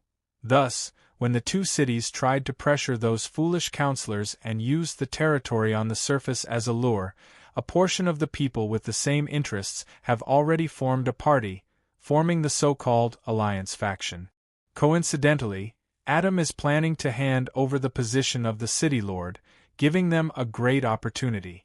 This time, the diplomatic mission to Sulphur Mountain City wasn't treated seriously by the public, but in the dark, they were helping those counselors to rise to power. Those merchants who were assassinated, other than a few unlucky fellows who were used as a cover, most of them had the identity of a counselor. As the obstacles died one by one, the Alliance faction was slowly rising to power. No one would be foolish enough to clash head-on with the semi-god Adam. They were waiting and accumulating their strength. As long as there is the slightest flaw in Sulphur Mountain City's position change, it would be time for them to incite the people to rise to power. The Dark Elf Town security might be very effective in dealing with criminals, but due to their birth, they were doubted by a portion of the citizens. If they were to be implicated in such a plot, if the Alliance faction were to discover them and treat them as obstacles, they would easily become cannon fodder. Just thinking about it for a moment, I can think of a dozen ways to ruin and kill them. For example, inciting the public to accuse them of framing the diplomatic mission and that the real serial killer is one of their own, forcing them to hand over the real culprit.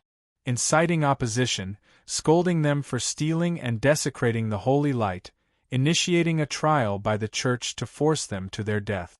If they were to retaliate with force, cough, I should restrain my evil intentions. Although those counselors aren't as smart as me, they are definitely experts in internal strife. Even if I can't think of a dozen, 1 or 2 shouldn't be a problem. The reason why I chose to keep them out of this matter isn't because of what Eliza said, but because I instinctively want to protect them. Yes, I just want to protect them. Who likes those foolish women who keep hindering my work? I don't care if they die. But now they are the subordinates of my subordinate. If they are alive, they are part of Sulphur Mountain City's legal system. If they die, they are the ghosts, undead, of me, Lord Yongya. If they were to die for no reason and unjustly, wouldn't it be embarrassing for me?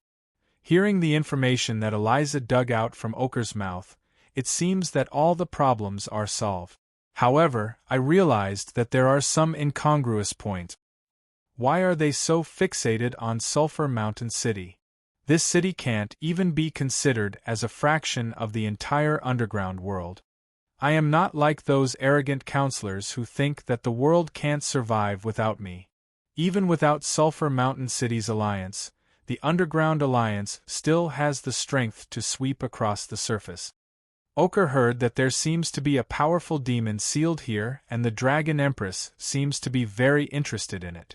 She even offered a high bounty for it, so he decided to come here to try his luck. Nonsense, I have lived here for more than 100 years. From the very start, this was just a barren land. What kind of powerful demon is sealed here? Suddenly, I thought of something and I got stuck. Powerful demon? Seal? It can't be such a coincidence, right? Could it be that she is referring to me, Lord Yongya? That can't be. I don't think I have leaked anything here. My true identity is only known to Adam, Marguerite, and Little Red. They aren't gossipy people. No, someone might be gossipy. That fellow Adam is trying to scam me again? Pushing up her gold-rimmed spectacles, Eliza nods her head as though she is in pain. However, I can see that she is secretly laughing. More than a year ago, there was a time when the counselors invited the city lord to a banquet. Then, during the banquet, the strongest beastman boning wine. The city lord, who had too much to drink, spent 3 hours talking about how he defeated the powerful demon king and sealed him in the depths of hell. Although he didn't say which demon king it was, and most of the counselors in the banquet treated it as a joke, it was obvious that someone took it seriously. Is it Lord Yongya? She seems to be muttering to herself, but it is also a question. It depends on whether someone is willing to answer. It isn't Lord Yongya. Based on the analysis of the Dragon Empress, a semi-god undead lord isn't someone Adam could deal with back then. Needless to say, seal him. It is possible that the other party is tired of fighting and has left this plane. The new test subject was very smart and took the initiative to share information that I don't know about. If it is really Lord Yongya who is sealed here, then he isn't someone we can control. In the eyes of any living person, he belongs to the category of danger that we mustn't release from the start. Looking for Lord Yongya is just a rumor used to create false information. Our true target is the ancient fire elemental god, Arolawise. The lie detection ring proves that this is the truth. Thinking about the characteristics of the fire elemental, I come to a realization. This is Sulphur Mountain City, and behind it is the endless Sulphur Mountain Range. Sulphur is one of the easiest things to find around the crater of a volcano.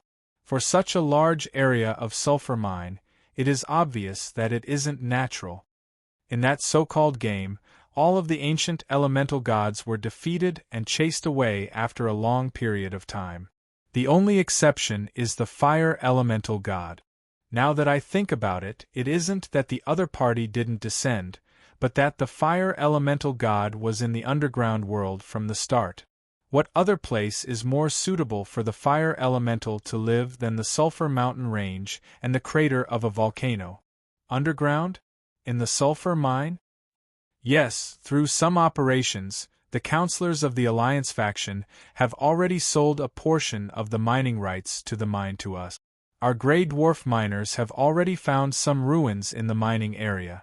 It is highly possible that it is the altar that leads to the location of the elemental god. Now, there are 2 things stopping us. Firstly, in order to prevent the news from leaking, we must obtain the mining rights of the entire mining area. Those who insist on not selling are also on the assassination list. Secondly, the Guardian. The Dragon Empress guessed that Adam built Sulphur Mountain City here to guard Arolawise. As long as the seal is touched, the Guardian will definitely sense it. However, the semi-god Adam is someone that even the Dragon Empress might not be able to defeat.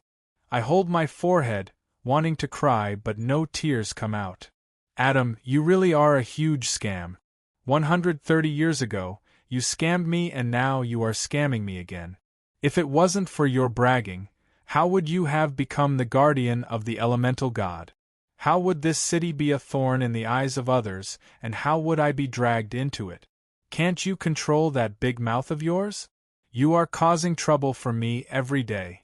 If this place really becomes the sealed grounds of the elemental god, the demons might even make a move personally. Then, I really have to make some preparations. Closing my eyes in deep thought, many thoughts flashing in my mind. Just as I was about to vaguely think of something, suddenly, the door creaks and a familiar voice makes me instinctively lower my body and scurry away like a rat. However, I was still a step too late. Hey, Uncle Bones!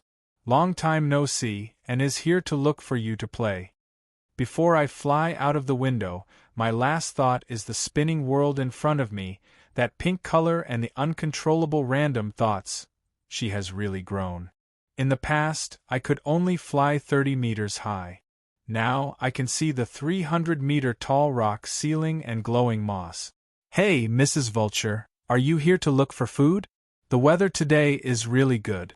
Even though I am flying in the sky as usual, unexpectedly, I am not angry at all. The reason? While I am flying in midair, the scene from just now is still replaying in my mind, as well as the source of my random thoughts. Cough, pink color. It is to remind her that girls shouldn't kick people so casually, otherwise they might easily expose themselves. Girls are really mysterious. A girl changes 18 times between womanhood and womanhood. To think that she actually turned from a naughty child to a tall and beautiful beauty in an instant. Yes, although I haven't seen her for 7 to 8 years, in that instant, I can see clearly that the naughty child who was originally a dry naughty child, has turned into a cute and beautiful young lady. Full buttocks and breasts, full of vitality, a youthful and innocent face, a good figure and a good personality, she is exactly my type. Why not, after reviving, consider fulfilling the marriage promise? However, I have already rejected Adam so many times, to go back on my words now, isn't that too lacking in moral integrity? Do I even have such a thing as moral integrity? Seems like I don't. Very quickly, I made up my mind to test whether and still remembers the Uncle Bones who doted on her the most and always played with her, and that marriage that was exchanged for a lollipop. But just as I was thinking about it, a group of uninvited guests appeared. Go away, smelly bird. I am not a prey, I am a scary lich. I am very scary, be careful that I bite you. A group of scavenging vultures surround me. Bones seem to be their food too. Smelly bird, go away. I am really going to bite you. The touch of a lich is very scary, and a lich with only a skull is also very strong. Looks like before I consider fulfilling the marriage promise, I should first get her to change this bad habit of hers and teach her what she can kick and what she can't. Chapter 18. In the middle of the sulphurous mountain range, there is a gigantic cave, and a gigantic beast seems to be taking a nap. Elegant, beautiful, gigantic, fierce. These contradictory words perfectly blended together in front of this giant beast that was as big as a small mountain. Its scales that were as sharp as blades reflected the flowing light of the sun, and its shining silver claws were as big as flagpoles. Its existence itself is the embodiment of majesty. Its breath can bring about a shocking storm and lightning. Under the gaze of those demonic dragon eyes, life will feel its end. At this moment, as the king, it squints its eyes as though it is staring at something. Then, it suddenly lets out a shocking roar.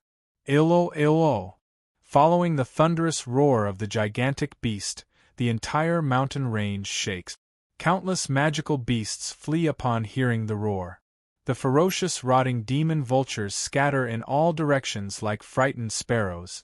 When the true master of this mountain range, the top of the food chain, ancient red dragon Ein roars in anger, there is no life that wouldn't feel fear. Even if the content of the roar makes one speechless, to think that you would have such a day. What a joke. The gigantic beast actually hugs its stomach and rolls on the ground. The entire cave starts to shake violently as though it could collapse at any moment. Shut up, little red. Yes, the one in front of her is me, Lich Roland missed. But at this moment, my condition isn't too good. Isn't this our wisest Lord Roland? What happened to your body? Why is there only a head left? In front of the gigantic beast, there is a skull that isn't even the size of a scale. Yep, that's me. I really don't want to bother with her, but the manticore on the side is reporting its harvest to its master. Awoo, awoo. The manticore's weird voice is mixed with dragon language. I can't really understand it, but Ein is getting more and more interested. Oh, you said that he was first fought over by a group of vultures, then the vultures were shot down by the kobolds, then the kobolds were robbed by the griffins. Finally, after seeing everything, you guys robbed the griffins and found him familiar, so you gave him to me to enjoy? Roland, what an intense adventure. I will share it with Adam and the others. I ignored this stupid dragon and maintained my silence. Yes, the skull of a lich isn't easy to digest. Just like that, I, who was left with only a skull, enjoyed the food chain of the Sulphur Mountain range. I was sent up level by level and finally, I reached the top of the food chain, Ein. Of course, I have ways to use my mana to recover it directly, but as long as I wait until 12, my skeleton incarnation would be able to reconstruct itself under the effects of a spell. Thus, I didn't intend to waste my mana to forcefully reconstruct it. In the end, I enjoyed the food chain of Sulphur Mountain City. It's too early for you to celebrate. Think about it carefully. What other reason could make me like this? The Crimson Dragon supported her chin with her huge claw and looked like a human in deep thought. At first, she was calm and indifferent, but soon, she thought of a possibility. Her body tilted and her chin hit the ground hard, but she couldn't care less about the pain. It can't be. Could it be that that person is back? I nodded with a heavy heart. Yes, she's back. Moreover, it's an upgraded version. Her mobility has increased tremendously. Look at how high I flew this time. Before I could finish my sentence, the enormous dragon had already roared. Quick, quick. Put up a no battle sign at the foot of the mountain, say that I went out to visit a friend. Right, where's the key to the treasury? Throw it into the crater of the volcano, don't let that rascal enter my treasury. Forget it, I'm really going out. That day, the enormous dragon recalled the terror of being dominated by that fellow. After an afternoon nap, the humiliation of her proud dragon scales being painted with children's graffiti, the fear of her treasury being flooded with water, the smell of fresh meat mixed with sulfur and magma, the humiliation of the shiny gold coins being exchanged for worthless glass. Meow, I'm not like those stupid lizards. How can a shiny glass be exchanged for gold coins? Don't even think about it. Woo, I just wanted to make Auntie Little Red happy. Everyone says that Auntie Little Red likes shiny things. Woo, and was wrong, don't hate and. At that time, facing the crying little girl, facing the resentment of her parents, Marguerite and Adam, facing my "you made a little girl cry again" mockery, even the enormous dragon couldn't maintain her dignity and could only try to please and instead. Big sister dragon likes and the most, and don't cry. Be good, Anne, Auntie will give you candy to eat. No, this is a god equipment, it's very valuable, I'll give it to you. You don't like it? Then try this is the blessed wing armor, you can wear it when you grow up. Using those precious books of mine that were reduced to graffiti as proof, the scariest thing about Rascal isn't their ability to cause trouble, it's that after they cause trouble, you still have to clean up the mess. If you reprimand them a little too harshly and make them cry, you still have to pay the price to make them happy. That time, Mises gave me a god equipment, a set of myth-ranked armor from her collection, and 2 lollipops. Actually, I felt that all of that had been unnecessary. 2 lollipops would have been more than enough. Of course, I wouldn't remind this foolish dragon of that. At this moment, hearing that and has returned, recalling the tragedy of the past, even the ancient red dragon known as Varen's Calamity was scared out of her wits.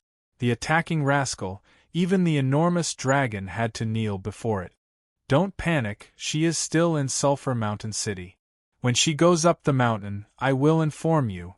But, since we met, there are some things I want to discuss with you. Discuss what? I need to quickly move my treasury. I'm very busy. How about talking about your mother? Even though it was an impolite question, Little Red calmed down. What do you mean?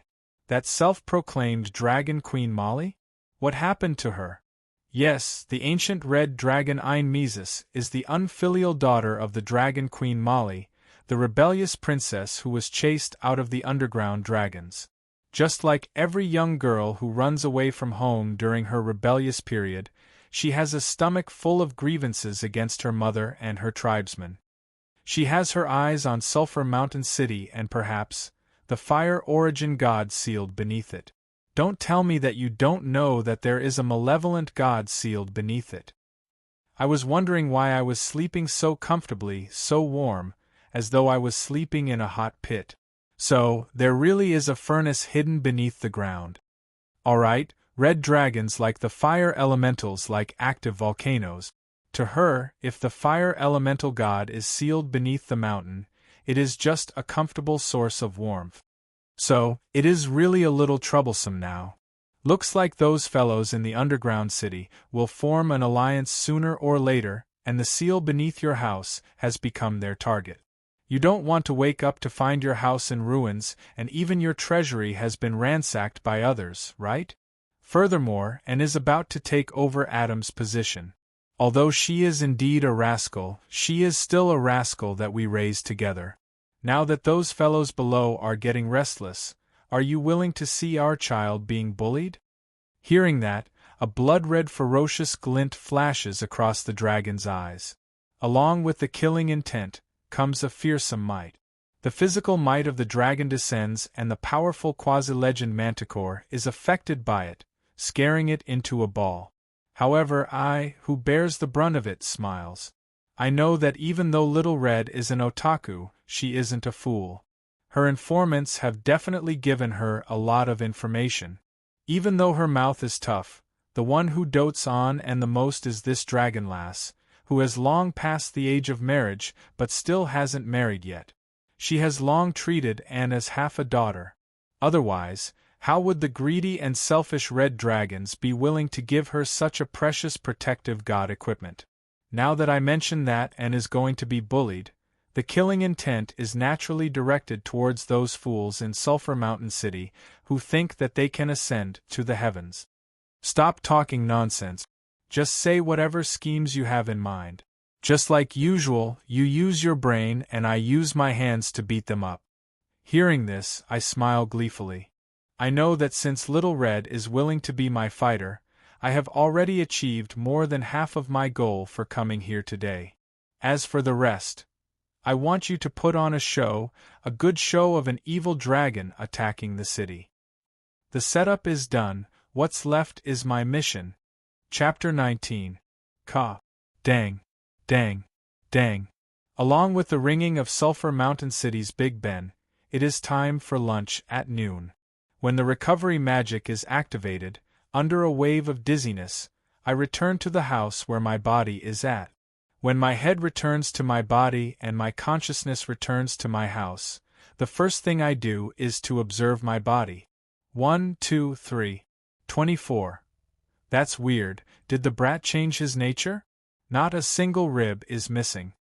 Just as I was surprised that I didn't have a single rib and was about to count the number of toes on my foot, a dissatisfied and coquettish grumble sounded from behind me. Uncle Bones, I have grown up. I won't touch the body parts of a man. These words aren't wrong, but why do I feel uncomfortable hearing it? Turning my head around, the red-haired young lady is glaring at me. Just like what I saw in that glance, the originally dry brat has turned into a slender and elegant young lady. Due to the special training method of the Fire Phoenix bloodline, her fiery red hair, which was similar to Adam's, fluttered in the wind. Her long and slender legs were as straight as a compass, and her oval face with baby fat had turned into a sharp oval face.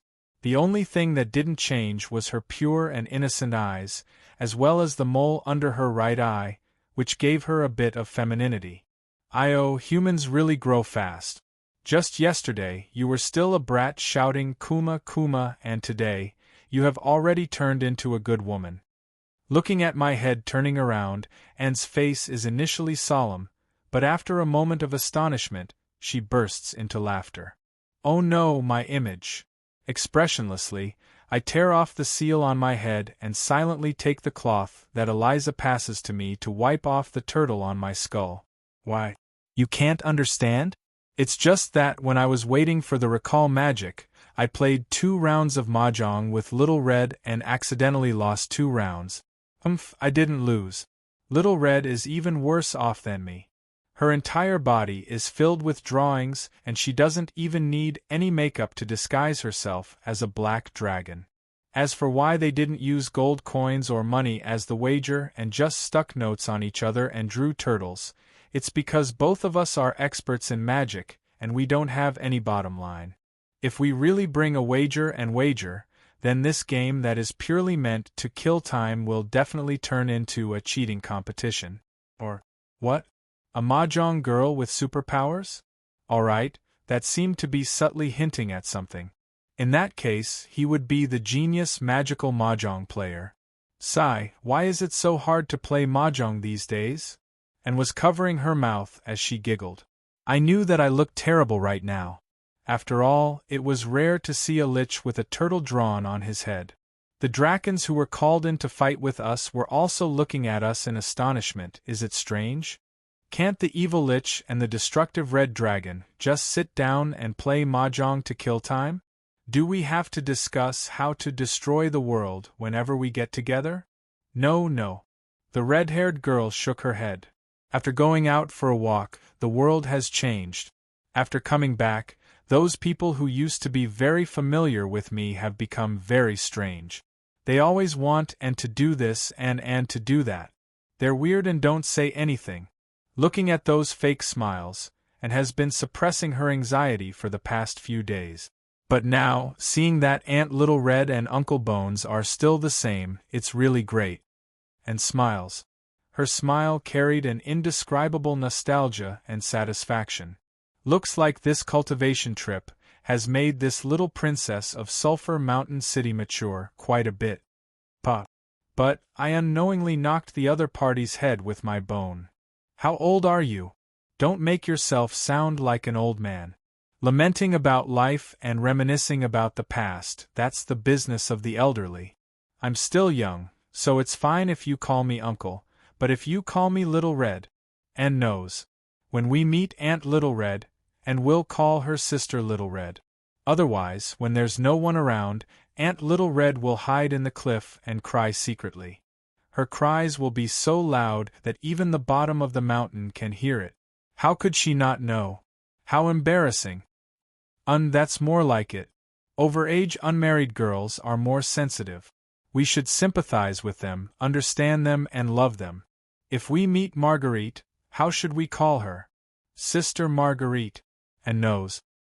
Right, remember to call her in front of Adam. I snigger as I say. And is Adam's disciple and at the same time, his adopted daughter. Furthermore, Marguerite gave and her own surname, Raven, which, without a doubt, expresses her wishes. However, it's a pity that, forget about calling her mother, and always calls her sister. This makes Marguerite, who is a generation older than Adam, very vexed. Of course, it is my duty to make her vexed a little more. Remember, you must praise Marguerite for being young and beautiful, saying that she isn't compatible with that Uncle Adam. The prerequisite for a child's words to carry no harm is that no one is instigating it. Lord, Teacher Marguerite left a message. If you continue to misguide Anne, she will use the name of the Conduct Institute to deduct the funds that are supposed to be your work expenses, but in reality, you are using them to buy the out-of-print ancient book. I forgot that I have a spy of Marguerite by my side.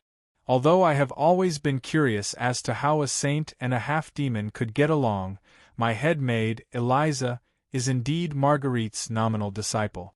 Short hair, gold-rimmed spectacles, expressionless venomous tongue, these are all Marguerite's characteristics. Even the way she intentionally stands at a high place, holding the gold-rimmed spectacles with her right hand and looking down on me coldly, looks so similar to her.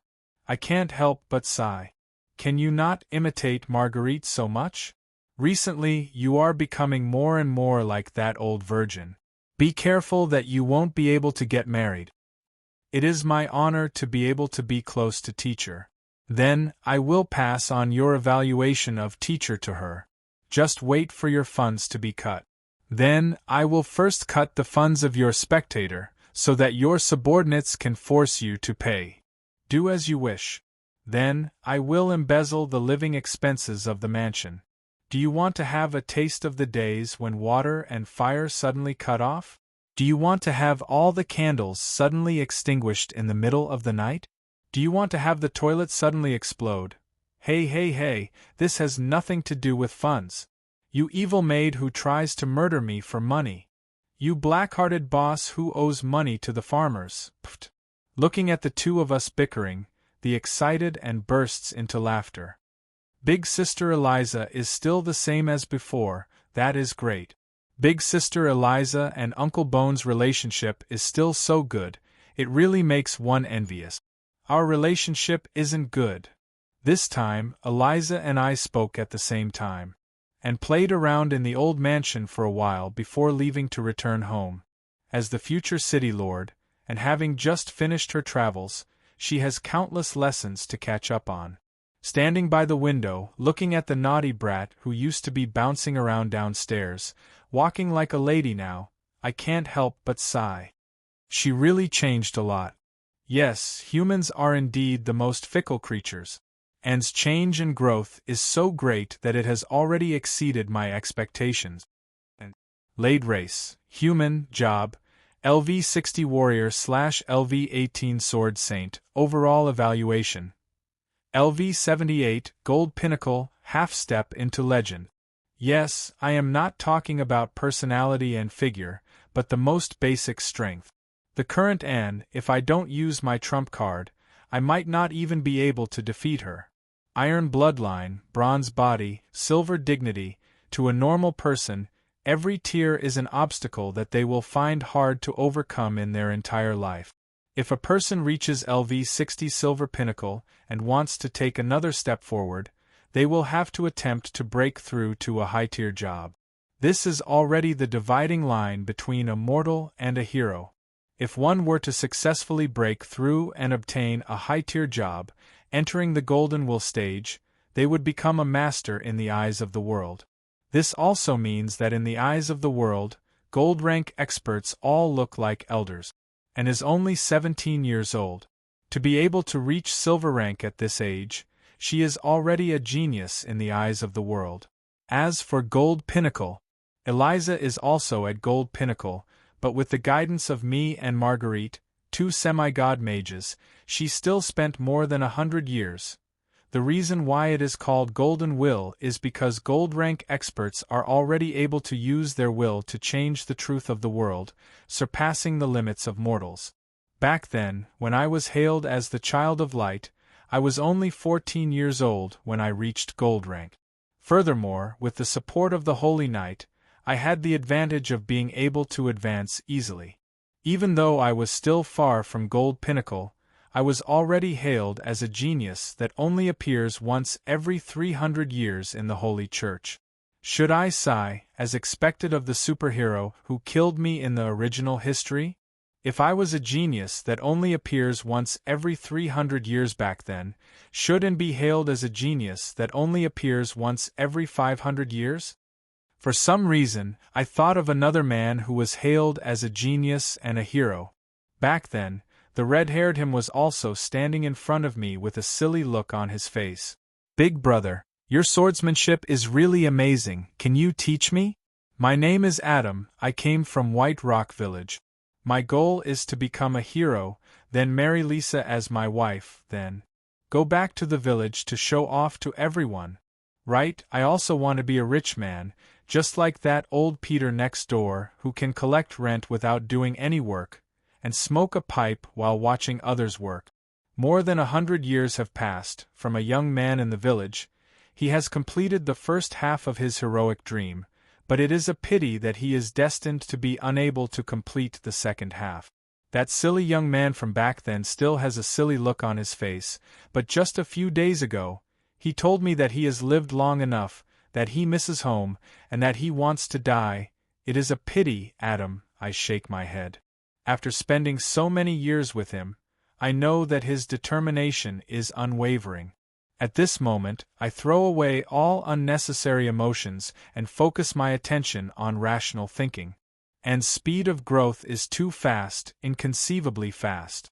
Even with the help of the elemental tide, it is still impossible for it to be this fast. No, back then, Adam was also ridiculously strong. It should be the unique characteristic of their inheritance. A life like the phoenix will only become stronger when it is close to death, and before it dies, it will burn itself to pass on its power and experience to the next generation, allowing the next generation to grow by leaps and bounds. Does that mean that Adam's time is almost up? Thinking about it, it is only natural. That fellow wouldn't think of asking me for help until the very end.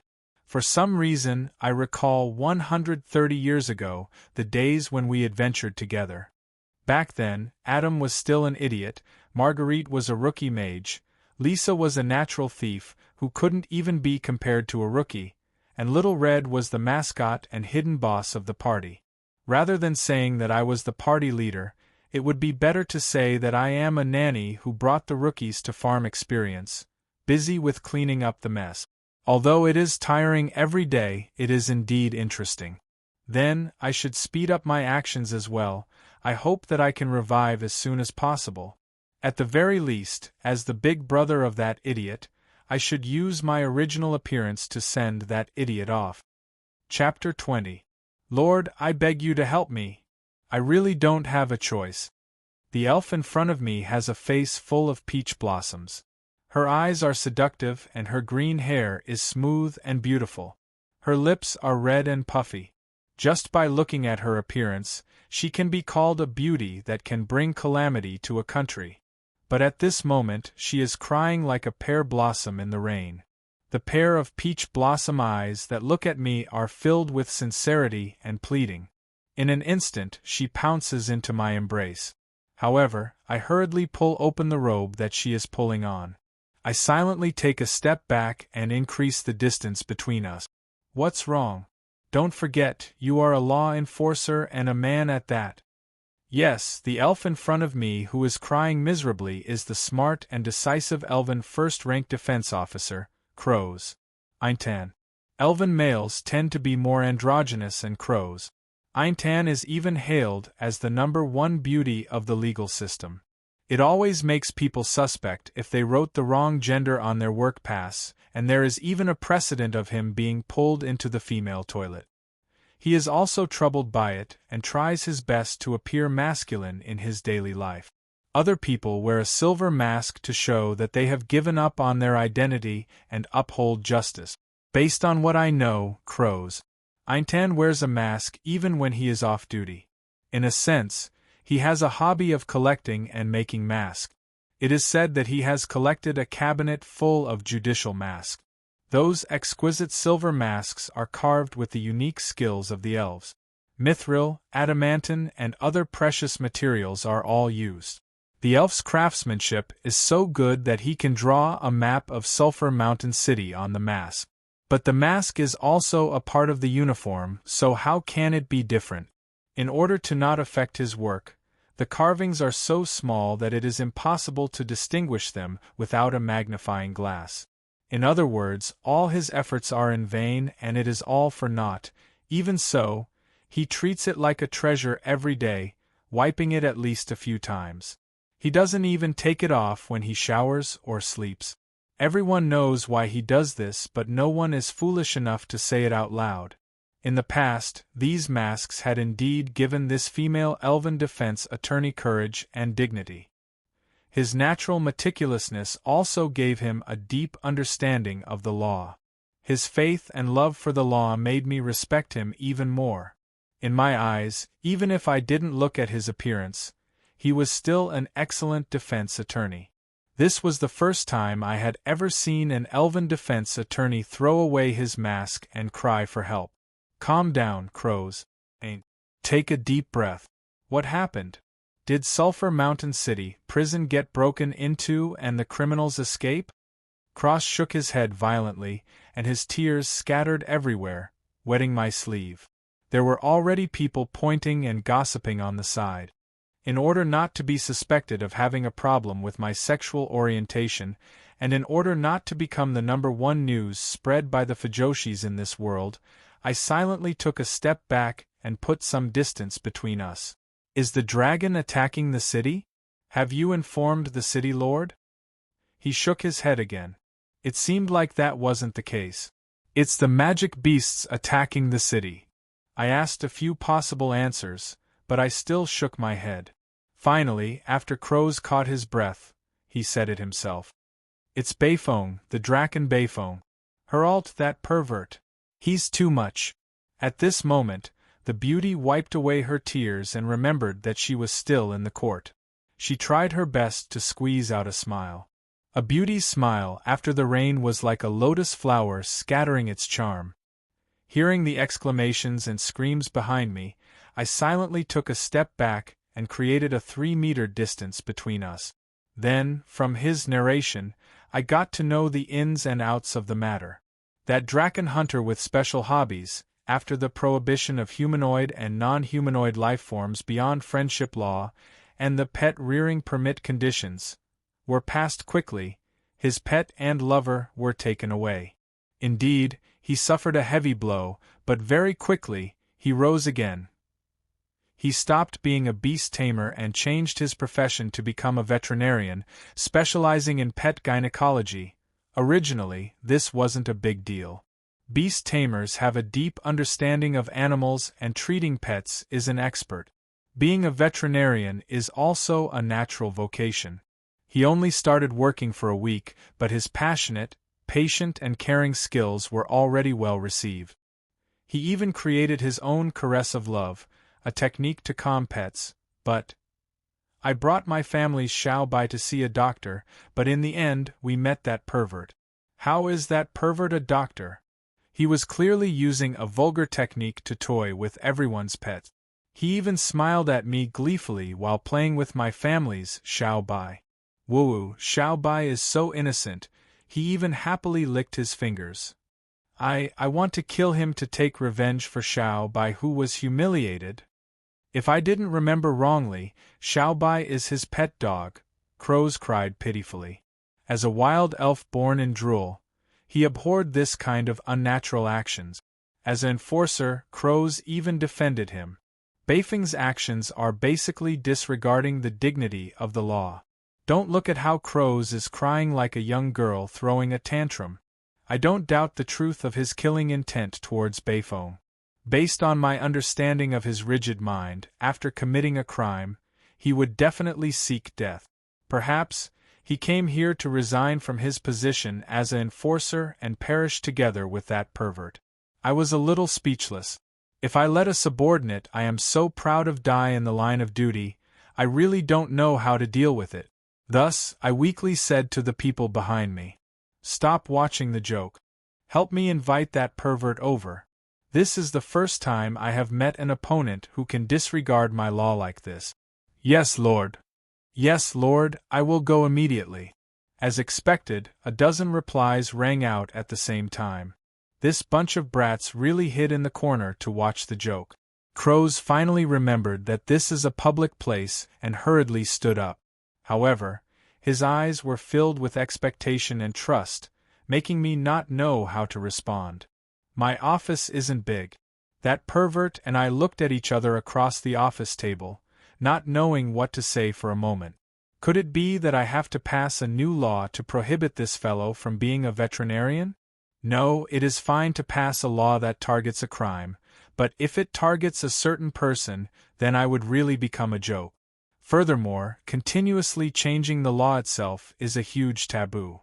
This is equivalent to saying to the entire society that there is a problem with the original law. It will have a serious negative impact on the dignity of the law and the judiciary. Directly kill the other party? But it is easy to do. However, the crime and punishment must be proportionate. This is also the basic principle of the judiciary. Although this fellow is a pervert, his crime doesn't warrant death. From the perspective of justice, directly killing the other party, if you can't catch the crime and judge the case, is a foolish action that negates the value of the entire judicial system. Lock him up? Sorry, he didn't commit any crime. He is only fulfilling the duties of a pet gynecologist, meticulously caressing cute pet. Some touching is unavoidable.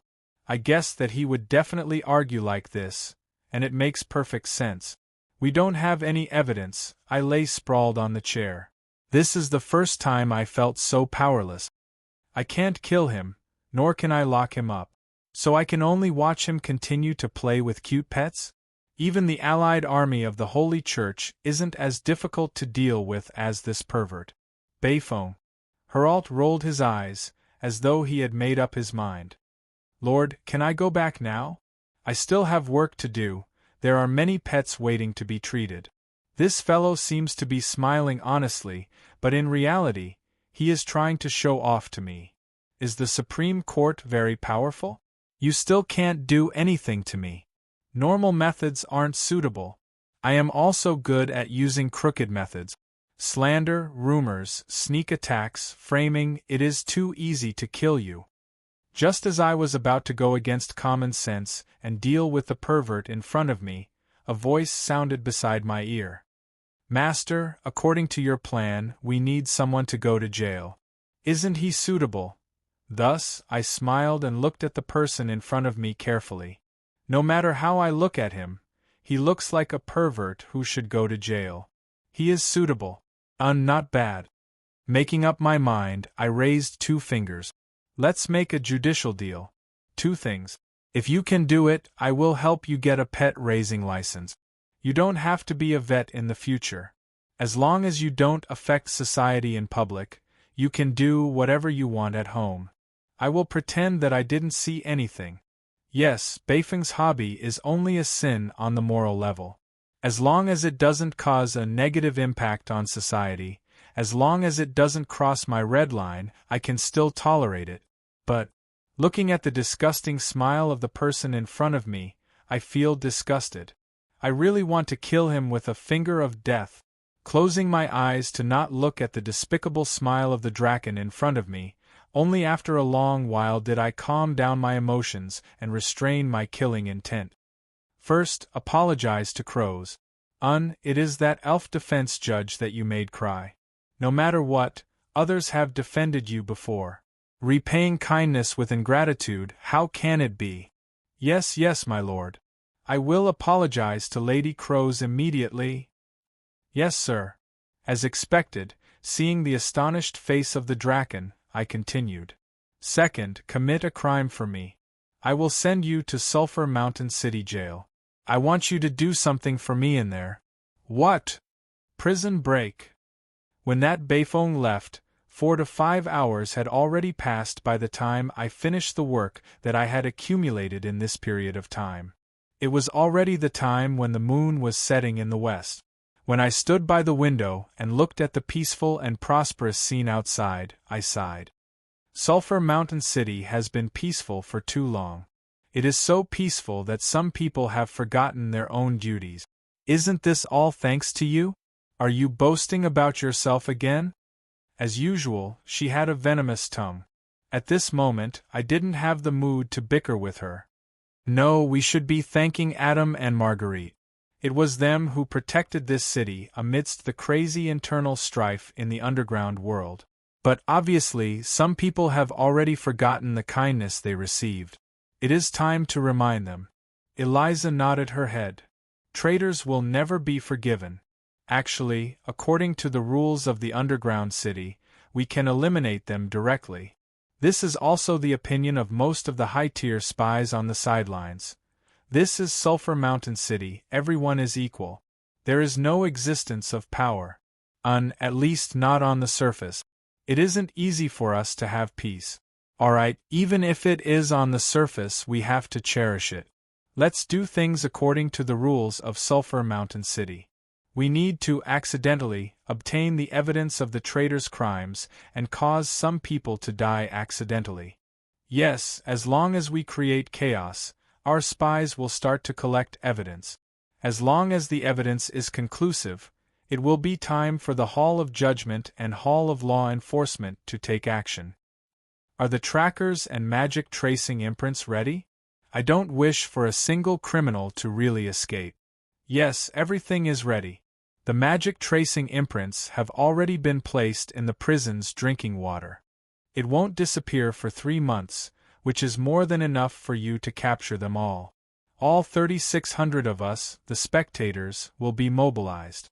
As long as the number of escapees is below 1,000, not a single innocent citizen will be harmed. Then let the dogs out to bite people. Sulphur Mountain City is too peaceful. How can I use a knife to cut off the rotten meat? Releasing the prisoners to lure the snake out of its hole is a risky move.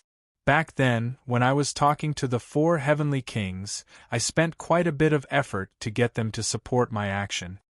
Yes, the spectators will force those special criminals to escape to a suitable place. Even if they don't go, our spies will lead them there. But I am just worried that Beifong will be able to successfully escape from the prison. Don't underestimate him. Look at this. Looking at the documents in front of her, even the usually calm Eliza exclaimed in shock. How is this possible? A gold-rank beast tamer. Beast tamer master? Yes, this is the natural advantage of a long-lived species. As long as they live long enough, they will eventually become stronger. Furthermore, Beast Tamer is indeed a natural beast tamer. His love for wild beasts. Forget it, let's not talk about it, it is too disgusting. Look at this report. Target X hasn't even entered the prison for an hour and all of the other prisoners requested to change their rooms. Someone shouted, "Don't let me be in the same room as that pervert, if I don't change my cell, I will die." At the same time, there really is a prisoner banging his head on the wall to die. This is too exaggerated. Not only that, there is a zhi sound coming from the cell. He should be summoning the rats to help him. I hope that it is just to help him escape from the prison. I don't want to continue thinking about it. Somehow, the killing intent that I suppressed with much difficulty starts to boil once again. Must we do this? There is no wall in the world that doesn't have a crack. If the news of releasing the prisoners were to leak out, your reputation. Even if the news doesn't leak out, just the fact that there is a prison break in the judicial system and the guards aren't strict enough, the punishment of demotion and investigation is unavoidable. Even if Adam doesn't punish me, I will take the initiative to do so.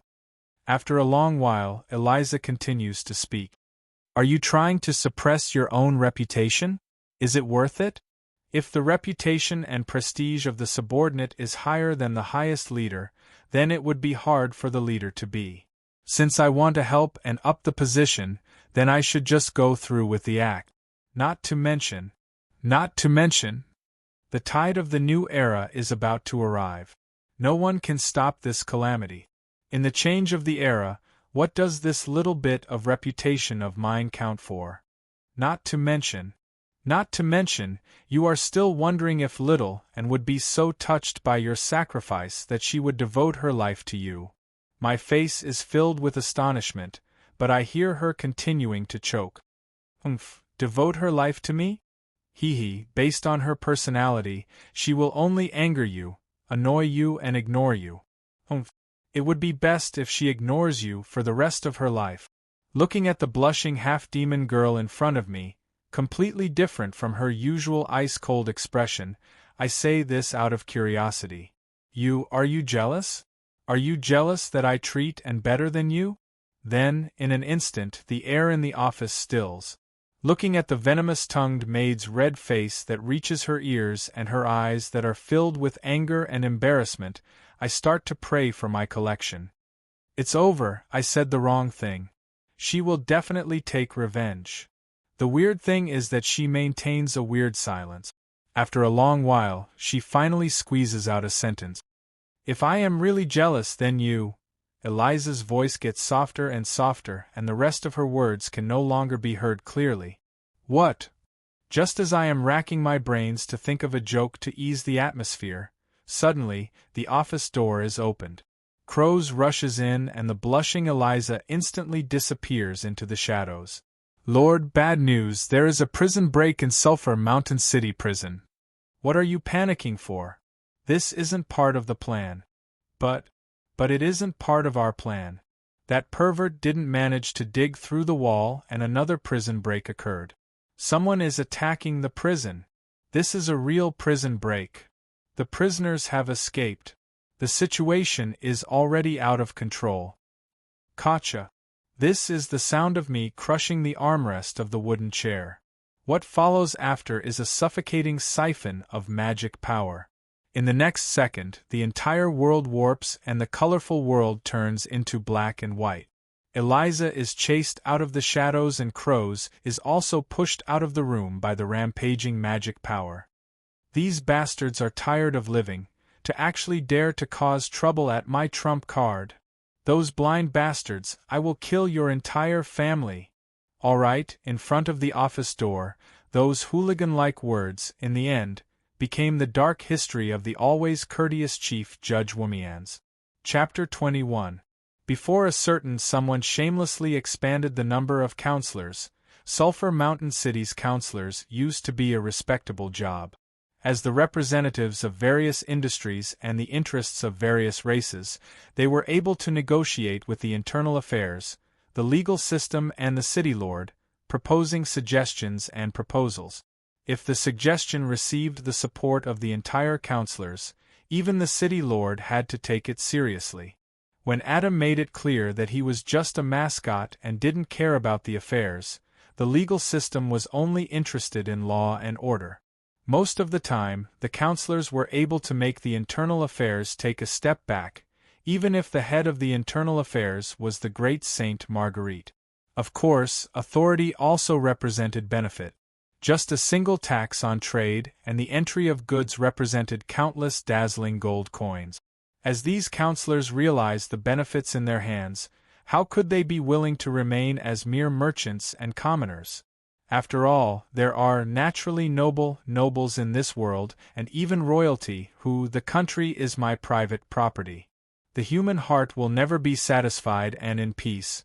They would naturally look to a higher place. Now, when ordinary workers, farmers, aunties from the neighborhood committee, fishmongers have all become councilors, when is dancing in the morning considered disturbing the citizens, or can the councilors provide free lunch? These topics replaced. Should we purchase Chrome City's black gold ores? The status of those merchants, clan heads and elder councilors were pulled down imperceptibly. This naturally made them unhappy. When the overstaffed councilors caused the councilors to become slow and sluggish, the opposing councilors scolded each other and fought with each other, creating an arena for the citizens to watch the commotion. The original first-generation councilors felt even more aggrieved and hated the seemingly friendly advisor, the devil-like cunning and evil Womians. Councillor Grant, please make up your mind. At this moment, in Councillor Grant's office, a group of young and energetic councilors from the Alliance faction had already surrounded the old and mediocre councilor. At this moment they forced him to make up his mind. Now that the entire city is filled with fugitives, chaos is unavoidable.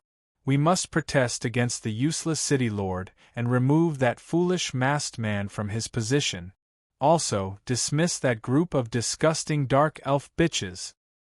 That's right. acting city lord, and is too young and inexperienced. She's unable to convince the masses, and that's why this mess happened. She should be removed from her position and punished." The table made of precious mahogany was knocked on by the agitated councillors. The old president turned his head to look outside the window. It was already time to get off work. In the past, there would be crowds of people returning home everywhere. The elderly would take their grandchildren for a stroll, the young couples would wander in the garden, and the shops along the street would sell dinners with the specialties of various races. The fragrance of the dishes would spread far and wide. But at this moment, thick smoke billowed everywhere. The streets that used to be filled with laughter were now empty except for screams of fear and flames. Enough. Taking a deep breath, the old president, who was known for his mediocrity, calmly removed his spectacles and looked at his well-dressed colleagues. "What?" Senator Kahn, who was the leader, did not expect such a reaction from the president. "Pa," I said, "that's enough." The roar of the old man shocked all the councillors. Those blood-red eyes were like those of a ferocious beast waiting to devour them.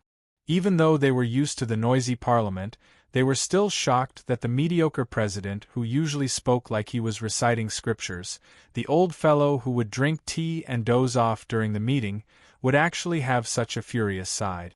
Other than the fugitives, there should be your private army outside too. Do you know what you are doing? You are plotting a rebellion. The rage of the old president made the councillors subconsciously take a step back. But the one who was seen as the most likely to become the next president, Kahn, stood out. Sulphur Mountain City belongs to everyone, so how could it be a rebellion? We are only inviting City Lord Adam to return to support the work and punish the officials who failed in their duties. After the situation calms down, we will invite him to be the permanent honorary city lord. Looking at this luxuriously dressed middle-aged councillor looking at him calmly, President Grant was taken aback for a moment before smiling. "Hey, you aren't stupid. I understand, you are afraid. You are afraid that after the old city lord abdicates, the young new city lord won't be able to protect you in the chaotic underground world. You want to force Anne to leave so that the old city lord can be the so-called honorary city lord and continue to be your protector? It is good that you can understand. By then you will be the future head of the Internal Affairs Department. Shameless!" A mouthful of saliva was spat on Kahn's face. In an instant, the kind face of the boss of gold jade jewelry twisted. "You want to chase away someone else's adopted daughter, and then make others fight for you, shameless people. To think that you dare to think of it, to think that you have the face to say it, I am ashamed to be on the same side as you." The councillors wanted to say something, but the furious old president didn't stop his criticism. His right hand pointed at an energetic old gentleman. "Lullus, 50 years ago, because of your father's crime, your entire family became slaves and were sold to Chrome City as sacrifices for the evil cult. It was the kind old city lord who risked his relationship with Chrome City to personally save you.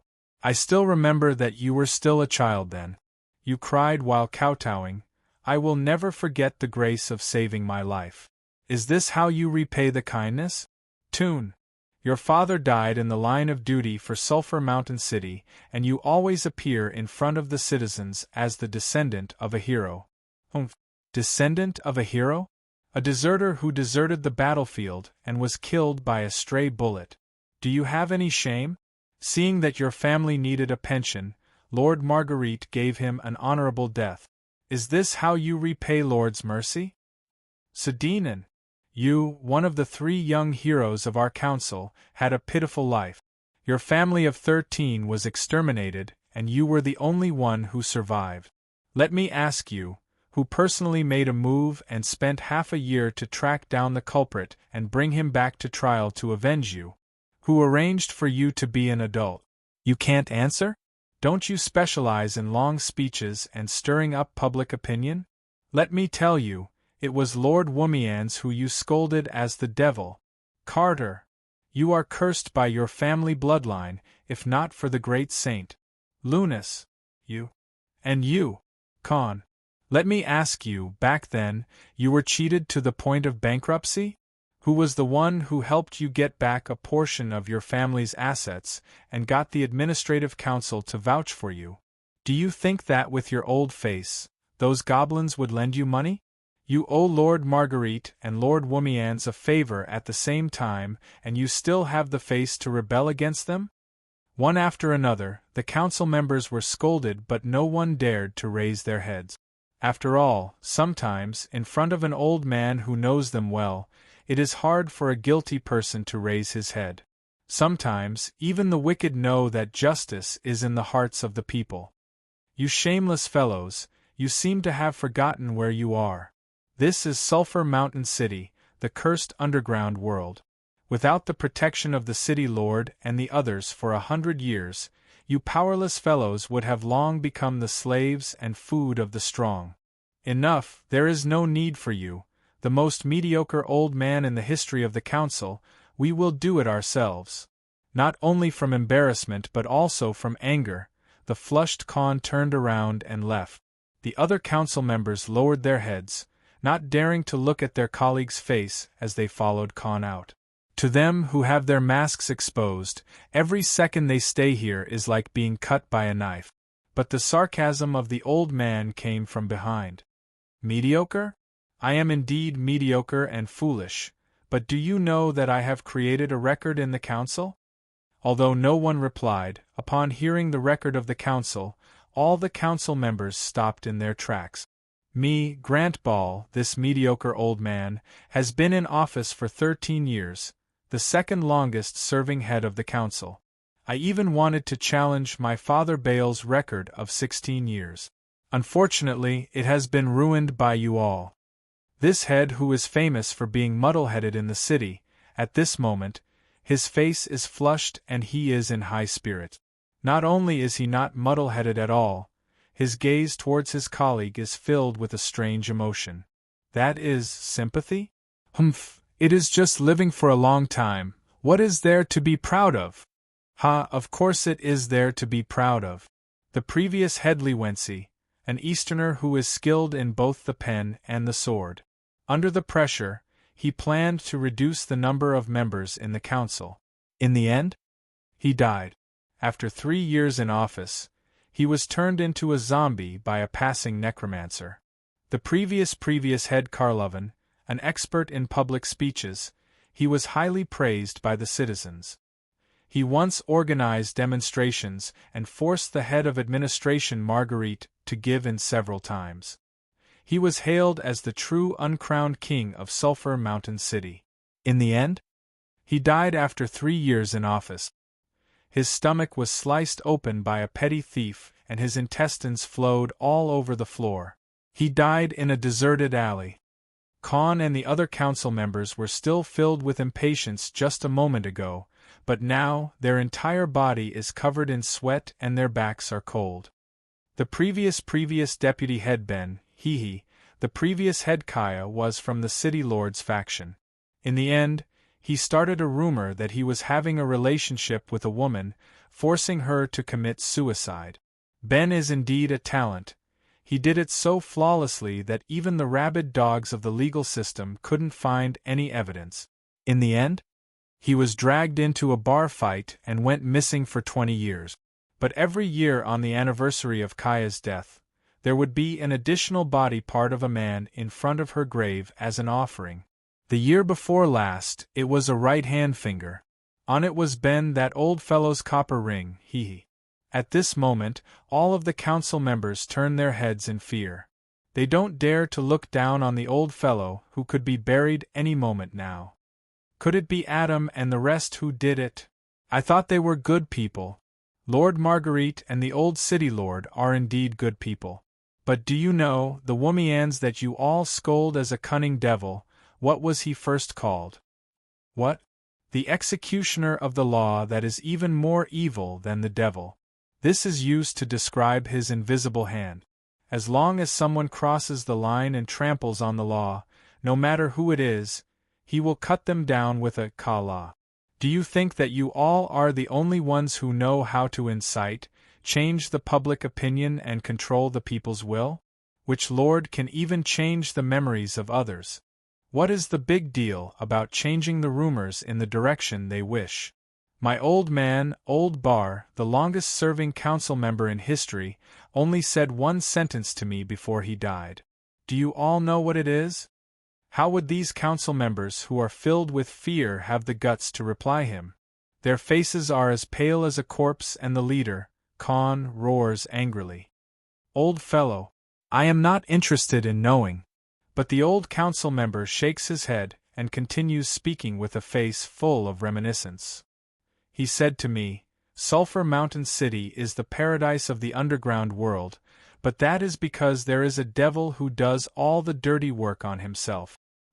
He got rid of all the dirty things that aren't as evil as him, so his face is as clean and beautiful as heaven. If you want to become a council member in the future, it is very simple. Be a little dumb and don't have ambitions that surpass your own capabilities. Then, the fools in front of you will die and you will be able to rise to the position. Ha, he is right. The two of us who have lived the longest are probably the most mediocre council members in history. At this moment, Khan doesn't have the arrogance from before. He opens his mouth wide and takes in deep breaths, like a toad that has come ashore. He feels as though an invisible chain is quietly placed on his neck. That coldness that is close to death makes one suffocate. Right, the rest of you should be with Chrome City. Do you all think that by colluding with the Underground Alliance, you can defeat the Three Heads? Become the future nobles and royalty? You all have never seen a real war, naive children. No matter who wins or loses, the first to be eliminated is you despicable traitors. Old fellow! The rash Sudinan punches the old council member's face. Council member Grant smashes onto the table. His spectacles are broken and the corners of his mouth and eyes are covered in blood. But he smiles in satisfaction. Why do you think I said so much to you all? Am I not afraid of the news spreading? It is because I want to live, fools. Is that so? Lord Womians, the dead won't leak secret. Since these stupid snakes are out of their holes, it is about time to pull in the net. Pa, pa, pa, that is a weird clap that sounds like bones colliding. But at this moment, in the ears of the council members, it is a note of death. A slender figure walks out from the shadows. Under the silver mask is a pair of cold red eyes. That weird clap comes from the crystal ball in the hands of the enforcer. Silver Rose, the head of the intelligence organization, Observer, Sulphur Mountain City's underground queen. The sudden appearance of Womian's trusted aide, the infamous intelligence queen, smashes the last line of defense of the council members. Looking at the agitated council member who is pointing at her rudely, Silver Rose frowns, seemingly a little dissatisfied. Pa-cha, with a snap of her fingers, the invisible threads in the room tightens. The next second, all of the council members feel their necks being tightened. That invisible rope hangs them up to the sky. Yes, from the start, the invisible shackles that Khan felt wasn't an illusion. As traitors, they have been sentenced to death. A few seconds later, like a fish that was hung up on the shore, the struggling council members calmed down one by one. Eternal Peace, seeing his colleague suddenly hang to death, old Grant's face is filled with anxiety. But the voice from the crystal ball makes him relax. Looks like I have underestimated you and your father. Forget it, at least I am satisfied with you. If you don't want to see your son die, then you better take good care of that grandson of yours who always uses your name to cause trouble. Oh right, good luck in the next election, I look forward to your election. Silver Rose still doesn't even bat an eye.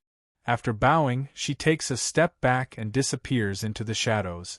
The old council member who is leaning on the table, panting heavily. However, he is the only living person in the room. Ha ha, ha ha. I survived. I survived.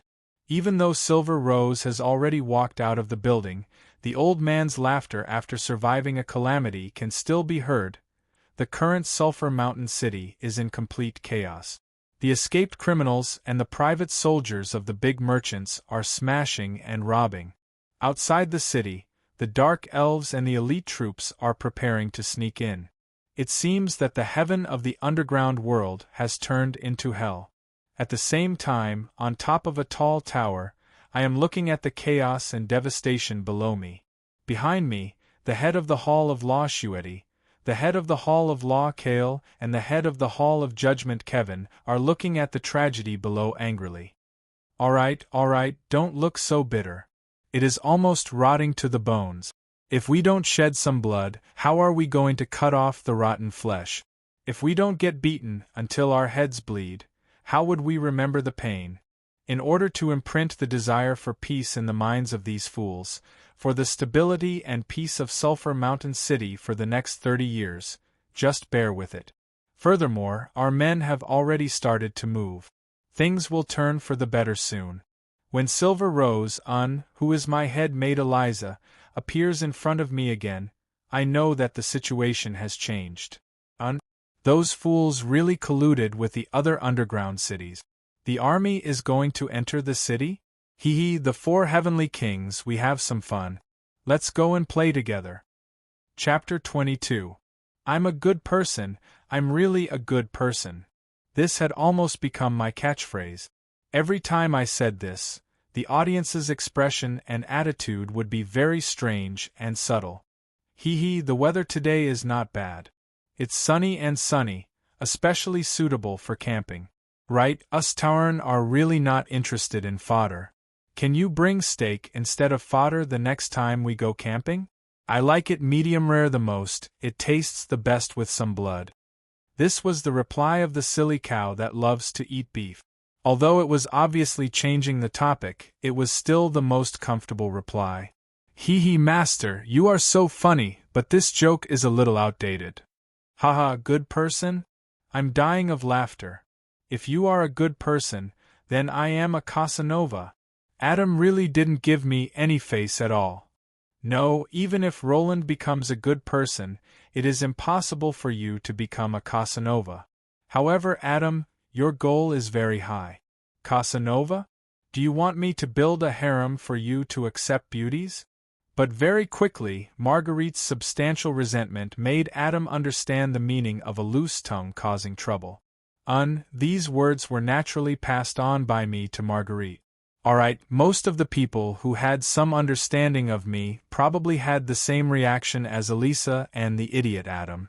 They treated my good person theory as another joke.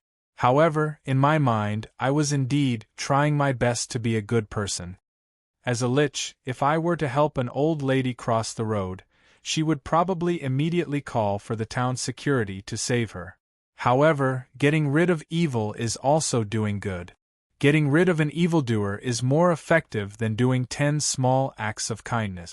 Allowing the entire city to operate in an orderly manner and allowing the ordinary citizens to live a good life, no matter how I look at it, it is worth 100,000 good karma. However, it was a pity that my evil lich system wouldn't acknowledge it no matter what. It continued to assign evil daily missions one after another. However, I couldn't not do these missions. How could I revive if my evil points were constantly deducted? As an enforcer, I couldn't do as I pleased. Thus, I had to rack my brains to turn these destructive daily missions into pranks that didn't violate the law.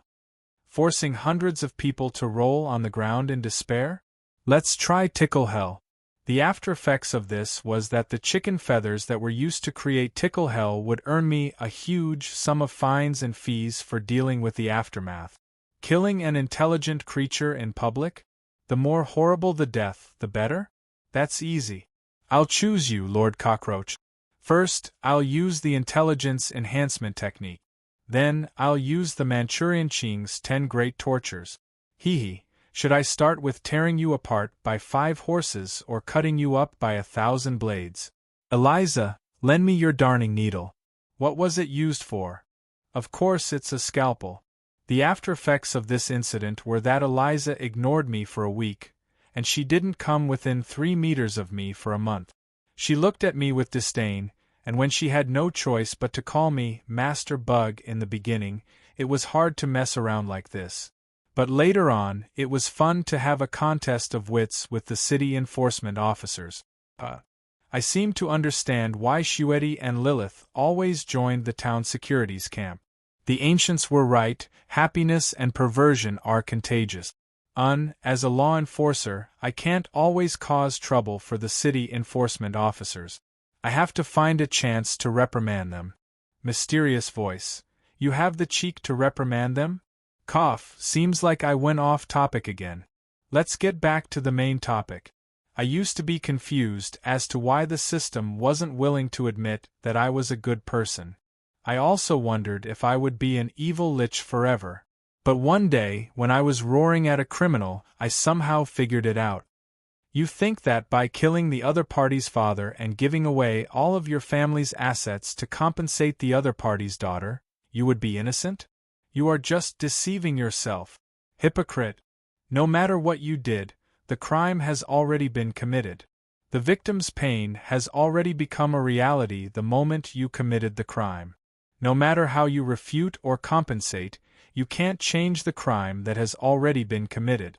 Only by accepting the judgment and punishment of the law can you wash away your sins. If you really regret what you did, you should properly reform yourself in prison and atone for your sins. Then, when you come out, you can be a clean person. Let's not talk about the impulsive murderer who was sentenced to 15 years in prison due to the victim's daughter's plea. When this case came to an end, the moment I left the court, I collapsed. A sense of powerlessness that I have never felt before troubled me. In an empty, silent room, I collapsed on the chair, clutching my head. Looking at my arms that were only bones, I finally figured it out. No matter what I do in the future, the crimes of the past will always be carried on my shoulders. The souls that died because of me are enough to fill the entire river Styx. No matter how many people I save, how many good deeds I have done, I am still a sinner. I can't even deceive my own heart, so how can I make the system admit that I have become a good person? On the monument of law in front of the Supreme Court, there is a motto that I personally wrote. Only a fair trial and the punishment of the law can wash away one's sins. No one can be an exception. But it seems like there isn't anyone who can judge me yet. Then, naturally, I can only continue to wander between good and evil, waiting for the day of judgment that might never come. Perhaps, in my heart, I can faintly feel that the great sinner who almost destroyed the world is sitting on the bench of the judge, judging a small sinner who killed a few people. How ironic and laughable is that? So what if I'm a hypocrite? I'm not saying stupid words like seeking peace of mind. I just feel that it isn't time for the Ike continent to be destroyed yet. Since the original history has already proven that normal methods are unable to overcome the calamity, then let me, a hypocrite, give it a try with my crooked methods. Yes, that is how I did it. But now I met with a little trouble. At this moment, I received intelligence from the Observer that the ones who attacked the east gate of Sulphur Mountain City is Chrome City's Blackwater Army. They are the personal guards of the city lord Steelback Pig HNG. HNG is the name of this beastman city lord. Please respect the pig tribe beastmen's tradition of naming their cubs after them when they are born. But it is a pity that the other side effect of this tradition is that as long as you shout HNG, I'll F***CKUX, at the gathering place of the pig tribe beastmen, there would be 300 to 400 HNG coming to find trouble with you. There was once a wise man of the Flying Red Pig tribe, Pighead 3, who came up with the method of numbering their names to solve this problem. But, due to the low intelligence of the pig tribe beastmen, the most they can do is to count to 20 using their toes. This method isn't practical, and they could only give up helplessly. Alright, the Creator is still fair. Although the intelligence of the pig tribe beastmen is worrisome, they are shockingly ugly and smelly to the point that it reminds one of a pig barn, but they are born with godly strength and thick skin. Most importantly, they are especially fertile. As long as the population of any race increases, There will always be mutated geniuses appearing, and there will be no lack of experts. The Blackwater Army is such an example. Every new soldier is chosen from 1,000 pig tribe beastmen. Then, they are trained by killing each other, eliminating the weak, and keeping the strong. In the end, the 10 who survive will become the glorious personal guards of City Lord HNG. Although the Blackwater Army only has 3,000 people at full strength, and they have the obvious weakness of slow footwork, their average level is 50 silver rank. It is also a classic combination of Beastman Berserkers and Shaman Priests. The Pig Tribe Beastmen are born with thick skin and thick flesh. If the Shaman activates the Bloodlust demonic art, this kind of heavy infantry unit would turn into countless moving mountains of flesh when they go berserk. It is hard to defend against a frontal assault, and they are quite famous for their prowess. Of course, this is only in the underground world where experts are as common as cloud. If such a heavy army appeared on the surface, it would at least be at the level of a human empire's royal guards. 15 minutes ago, there were close to 1,000 Blackwater heavy infantry and dark shamans charging through the opened eastern gate, unbridled and unbridled. Looks like, in order to show goodwill to the Underground Alliance and completely take down Sulphur Mountain City, City Lord HNG is willing to send out close to half of his family. Furthermore, those corrupt counselors were actually able to hide them outside the city. The latest to face them is the Dark Elf Town Security Patrol Team, who received the report first. They only have a small team of 10 people. In order to cover the escape of the ordinary citizens, a small team of Dark Elf Holy Knight fought to the death without retreating. Dark elves tend to be beautiful while the Pig Tribe Beastmen are naturally violent and lustful. They aren't picky about life and death. Corpses are eaten while being desecrated and played with at the same time. The corpses of the loyal guard officers become toys for the Beastmen. Perhaps we should thank the Pig Tribe Beastmen for their messy military discipline and stupidity. In order to fight for the right to enjoy the spoils of war, they even started to fight with one another. At this moment, when I rushed over, in front of me is a scene of hell on earth. But I am glad that I am still an evil Lich system. As long as I can become stronger as I wish, it is so simple. After all, evil people need to be dealt with by evil people. What else can be more evil than being dealt with by evil, more unscrupulous than thugs, more delightful than them? A cold and vicious curse resonates in my soul, and endless killing intent roars in my mind. Finally, it turns into cold words. Kill them all. Chapter 23. While the entire Sulphur Mountain City is in a state of chaos, the 3 heads strangely remain silent. In fact, there are already rumors that the 3 heads are using this opportunity to get rid of dissidents. But putting aside the others, if that single-celled atom is in the city, how could he not make a move personally? In reality, that's because the 3 heads aren't in the city at the moment. In fact, even the acting city lord isn't in the city. When I reported to them that there might be a fire elemental god sealed beneath Sulphur Mountain, Marguerite immediately went to investigate and verified the existence of a semi-god and above fire elemental in the mountain range.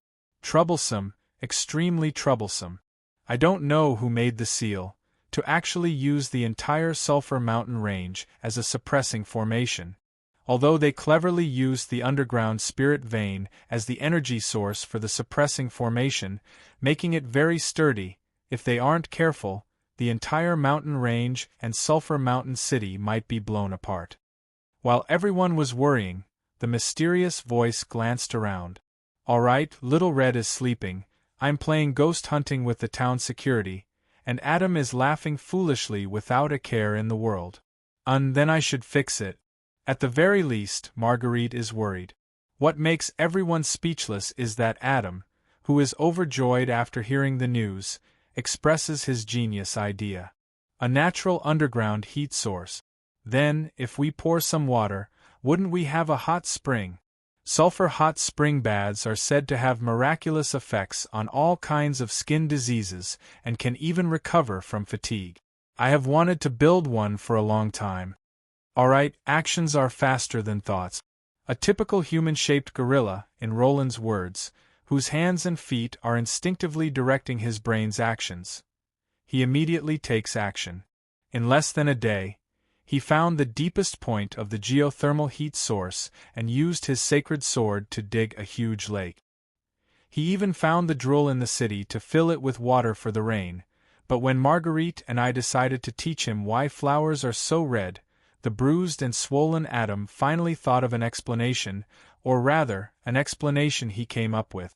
Why is he still bruised and swollen even after explaining? After playing with everyone's feelings, does he think that he won't be beaten up just because he explained? I had long since seized the opportunity to strike first in the chaos. Marguerite had taken the opportunity to vent her anger, and Little Red had purely added to the chaos for fun. Ahem, let's not talk about that delightful 3 versus 1 battle. Back to the main topic. Adam's explanation was also a suitable way to resolve the situation.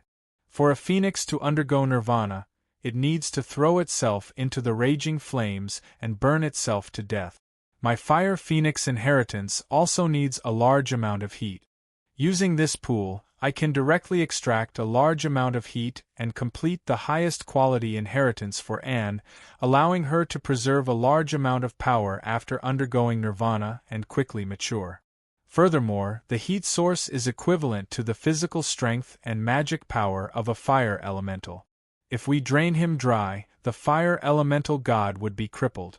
I have to say, even though he is usually unreliable, that fellow Adam is indeed a qualified hero. His luck and intuition aren't bad. This seemingly random stab actually struck the most painful spot of the opponent. To some people, the release of the seal of the fire elemental god is directly related to the arrival of the elemental tide. This is related to the historical trend of the entire world.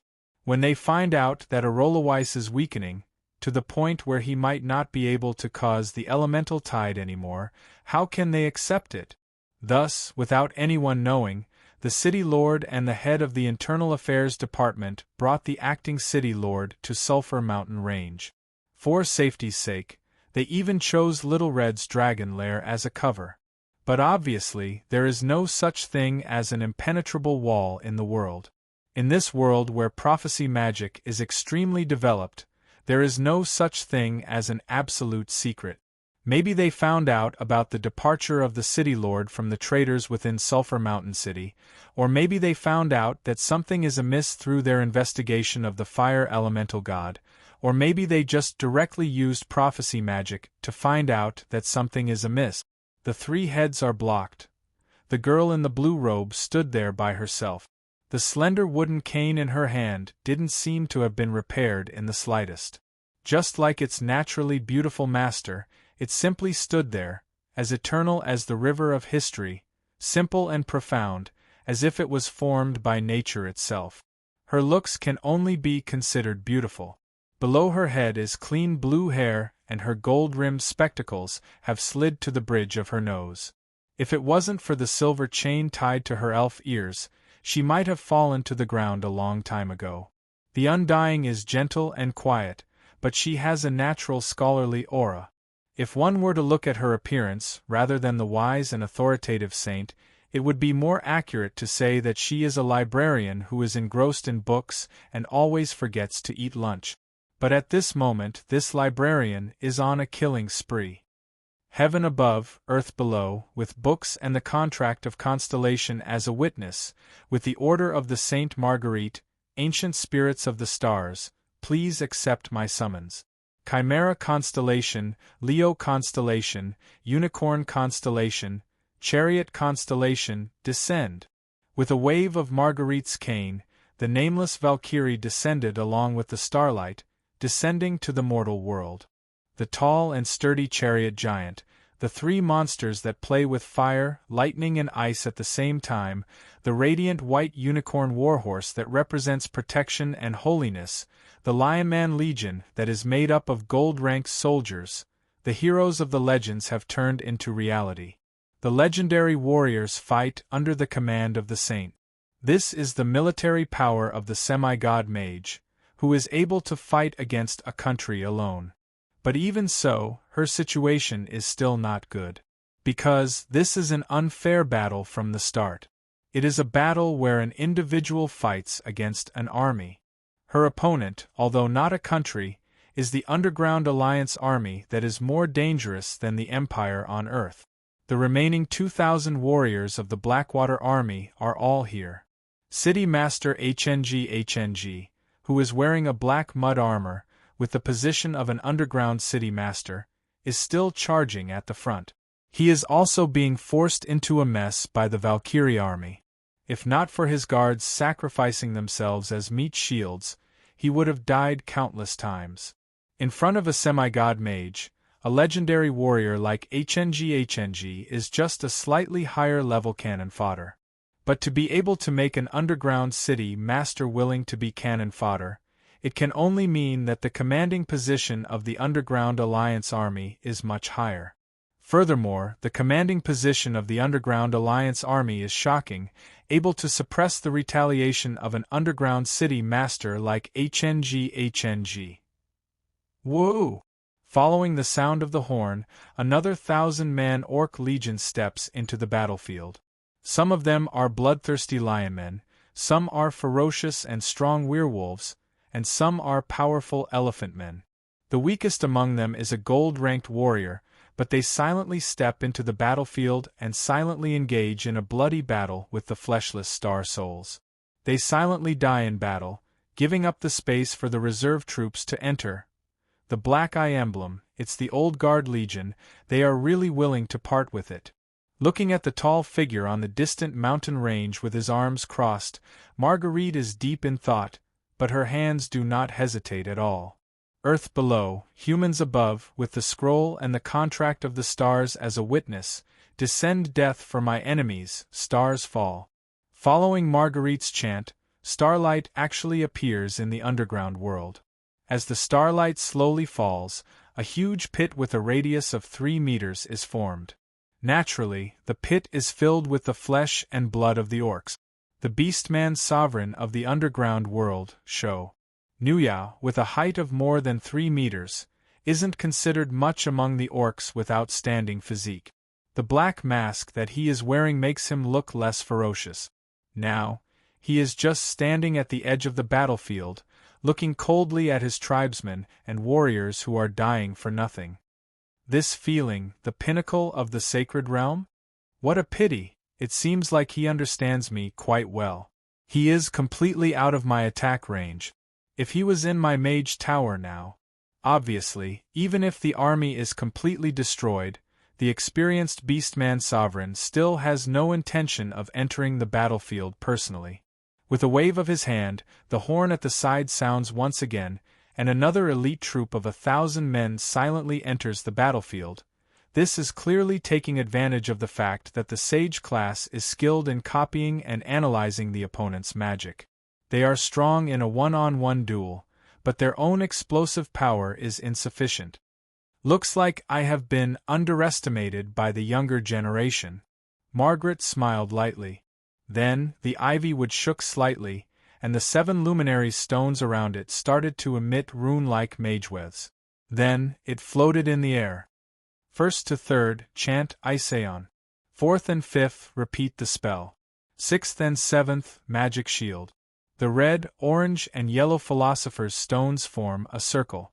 The ultimate elemental magic copied from Lord Yongye starts to turn the entire world into an ice field. Snowflakes start to fall from the sky and the ice elves are playing around. This is the eve of the activation of an army-destroying strategic-level magic. The green and cyan philosopher's stones start to automatically chant the magic that the sage just released. Heaven above, earth below, with the scroll and the contract of the stars as proof, with the command of the sage Marguerite, the ancient spirits of the stars, please accept my summons. Chimeras, Leo, unicorns, war chariots, descend. Earth below, humans above, with the scroll and the contract of the stars as proof, bring death to my enemies. Fall of the stars. That voice is exactly the same as Marguerite. The stars that are summoned along with it sweep away the 1,000-man army that just entered the battlefield. The celestial army that is exactly the same as before replenishes the losses of their side, and a new army formation is established. The most dangerous one is still the strategic level magic. How can the opponent's long-range troops watch as Ice Aeon is released? Countless arrows and magic are shot towards Marguerite, but she doesn't even turn her head. She just lowers her head and patiently controls the Philosopher's Stone. When the last 2 Philosopher's Stones revolve around her, a blue and purple intersecting magic shield easily nullifies these hasty attacks.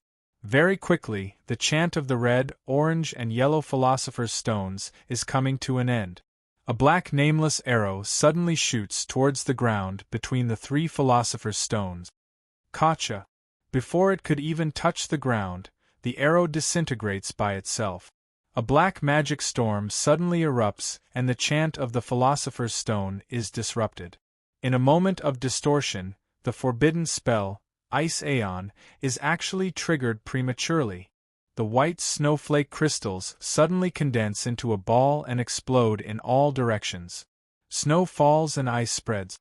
In an instant, the entire world is forcefully turned into white. Under the might of the forbidden spell, the boiling volcano turns into the peak of ice. No matter if it is the Celestials or Beastmen, as long as they are engulfed by it, they turn into ice sculptures. As for Marguerite herself, due to the prematurely detonation of the forbidden spell, she is also engulfed by the area of effect. Fortunately, the blue and purple magic shield protects her. The saint frowns. If it wasn't for the Philosopher's Stone replacing her to chant the spell, the backlash of the magic after the forbidden spell is disrupted wouldn't just be a matter of spitting out 1 or 2 mouthfuls of blood. Magic exploding arrow? I didn't think that the famous demon hunter Miniel would also come. Isn't he the chieftain of the Centaur Beastmen, famous for being arrogant and unruly? I didn't think that he would actually seek refuge with Shonuya. Is returning to the surface so attractive? Even though the prematurely detonation of Ice Aeon only has 1/3 of its power, when the entire mountain range turns into an ice field, the Beastman Sovereign's location in the distance also turns into an ice field. However, 2 gigantic black dragons stand in front of the expressionless underground autarch. The black dragons are born with high magic resistance, but in the face of the weakened Ice Aeon, it isn't enough. The 2 black dragons who sacrifice their lives to protect their master are already frozen into white ice sculptures. But their sacrifice as a shield does reduce the impact of the beastmen behind them. Even so, the tall Manticore Lord doesn't even look at his sacrificed subordinate. With a tug of his dragon's tail, he uses brute force to throw the corpse of the black dragon to the side.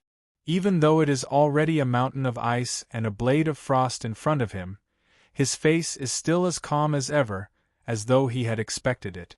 Then, he takes out the horn from the hands of his trusted aide, who was frozen to death, and blows it personally. Woo-woo, woo-woo, woo-woo. After 3 hurried sounds of the bugle, a grayish-green flood seems to be moving slowly from the horizon. The sound of horse hooves and the roar of the beastmen merge into one. At least 3,000 cavalrymen? Aya, this is giving me a headache. Marguerite frowns. Even though she forced the other party to make a hasty move, the other party's preparations are unexpectedly sufficient. No, it should be said that the other party doesn't care about the sacrifice at all. This is indeed a little hard to accept. The red, orange, and yellow Philosopher's Stones that were used to cast the forbidden spell have already been turned into dust by the backlash of the forbidden spell. The green and cyan Philosopher's Stones that were used to copy the forbidden spell have already depleted their mana. Only the blue and purple Philosopher's Stones that were used as shields still have some mana left. Half of my mana has been depleted, but the other party doesn't care about the exhaustion at all. This is a little difficult to deal with. But when she turns around to take a look, in the midst of the ice and snow, there is a blazing lake of flames. Over there, countless fire phoenixes formed from flames are flying back and forth. The pillar of flames that covers the sky extends all the way to the top of the sky. Obviously, the inheritance is at a crucial moment. There is no possibility of retreating anymore. It is a pity that, if it was in my mage tower. There are no ifs in this world. Number 6, number 7, copy. Number 4, number 5, start recharging. The exact same military formation as the previous 2 times reappears. This time, even the expressionless show is frowning. The opponent's strength is really too strong. The current losses have already exceeded that of attacking any of the underground city. Furthermore, their side is proficient in the aerial knight's surprise attack, and the berserker's desperate charge in the air and ground coordination tactic is completely ineffective. If they are to rely on human lives to fill up the gap, just how long will it take? In the sky, the powerful griffins and manticore are still fighting. But in reality, no one is paying attention to them. The powerful predator magic beasts in this battlefield can't even be considered as supporting characters. Scarlet-red flames cut through the sky. 2 pitch-black gigantic chunks of meat directly fall to the ground and turn into 2 bodies. Judging from the fragrance of the meat, they are at least 50% cooked. The 2 black dragons seem to be planning to launch a surprise attack on Marguerite from the side. However, just as they entered the attack range of the dragon's breath, a dragon's breath directly roasted them from above. In the sky, the intense battle is not inferior to the one on the ground. It is also a battle of a single person against an army. That gigantic red dragon is facing the entire dragon city. It is also a battle tactic. The 12 young red dragons form 3 battle formations and take turns to go on the battlefield. They use flesh and blood to exhaust the physical strength of the ancient red dragon Ein-Mesis. However, unlike on the ground, they have already achieved result. The reason? The other immemorial red dragon that was hiding behind her tribesmen and was even larger than Ein-Mesis was the reason for this. The immemorial red dragon that was laughing sinisterly was the reason. Molly, you little slut, if you have the guts to come up personally, why are you hiding behind your clansmen to launch a sneak attack? You are even more despicable than back then. Little Red Ein-Mesis' right wing is broken, her left eye is already unable to open and her entire body is covered in injuries. Yet, she is still floating in the sky, fighting energetically and roaring angrily. My stupid daughter, you really have muscles in your head. How could you treat the art of war that we red dragons are most proud of as despicable? It looks like I didn't do anything wrong when I chased you out of Dragon City all those years ago. Yes, that shameless ancient dragon is one of the underground autarchs, the Dragon Empress Molly. Little Red has to deal with the close combat of the young red dragons while guarding against Molly's sneak attacks at the same time. It is already difficult for her to be in such a disadvantageous situation.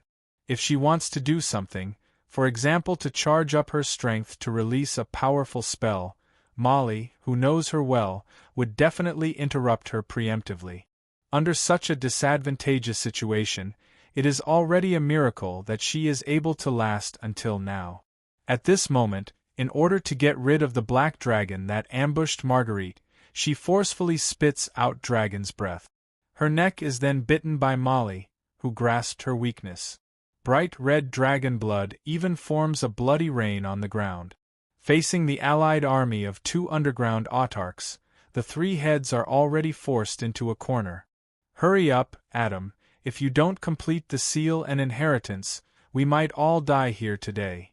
Just as Little Red is unable to hold on any longer, from the direction of Sulphur Mountain City, a silver pillar of light suddenly shoots into the sky. What is going on? This isn't the light of order. Roland, that sly old fox, is actually getting serious?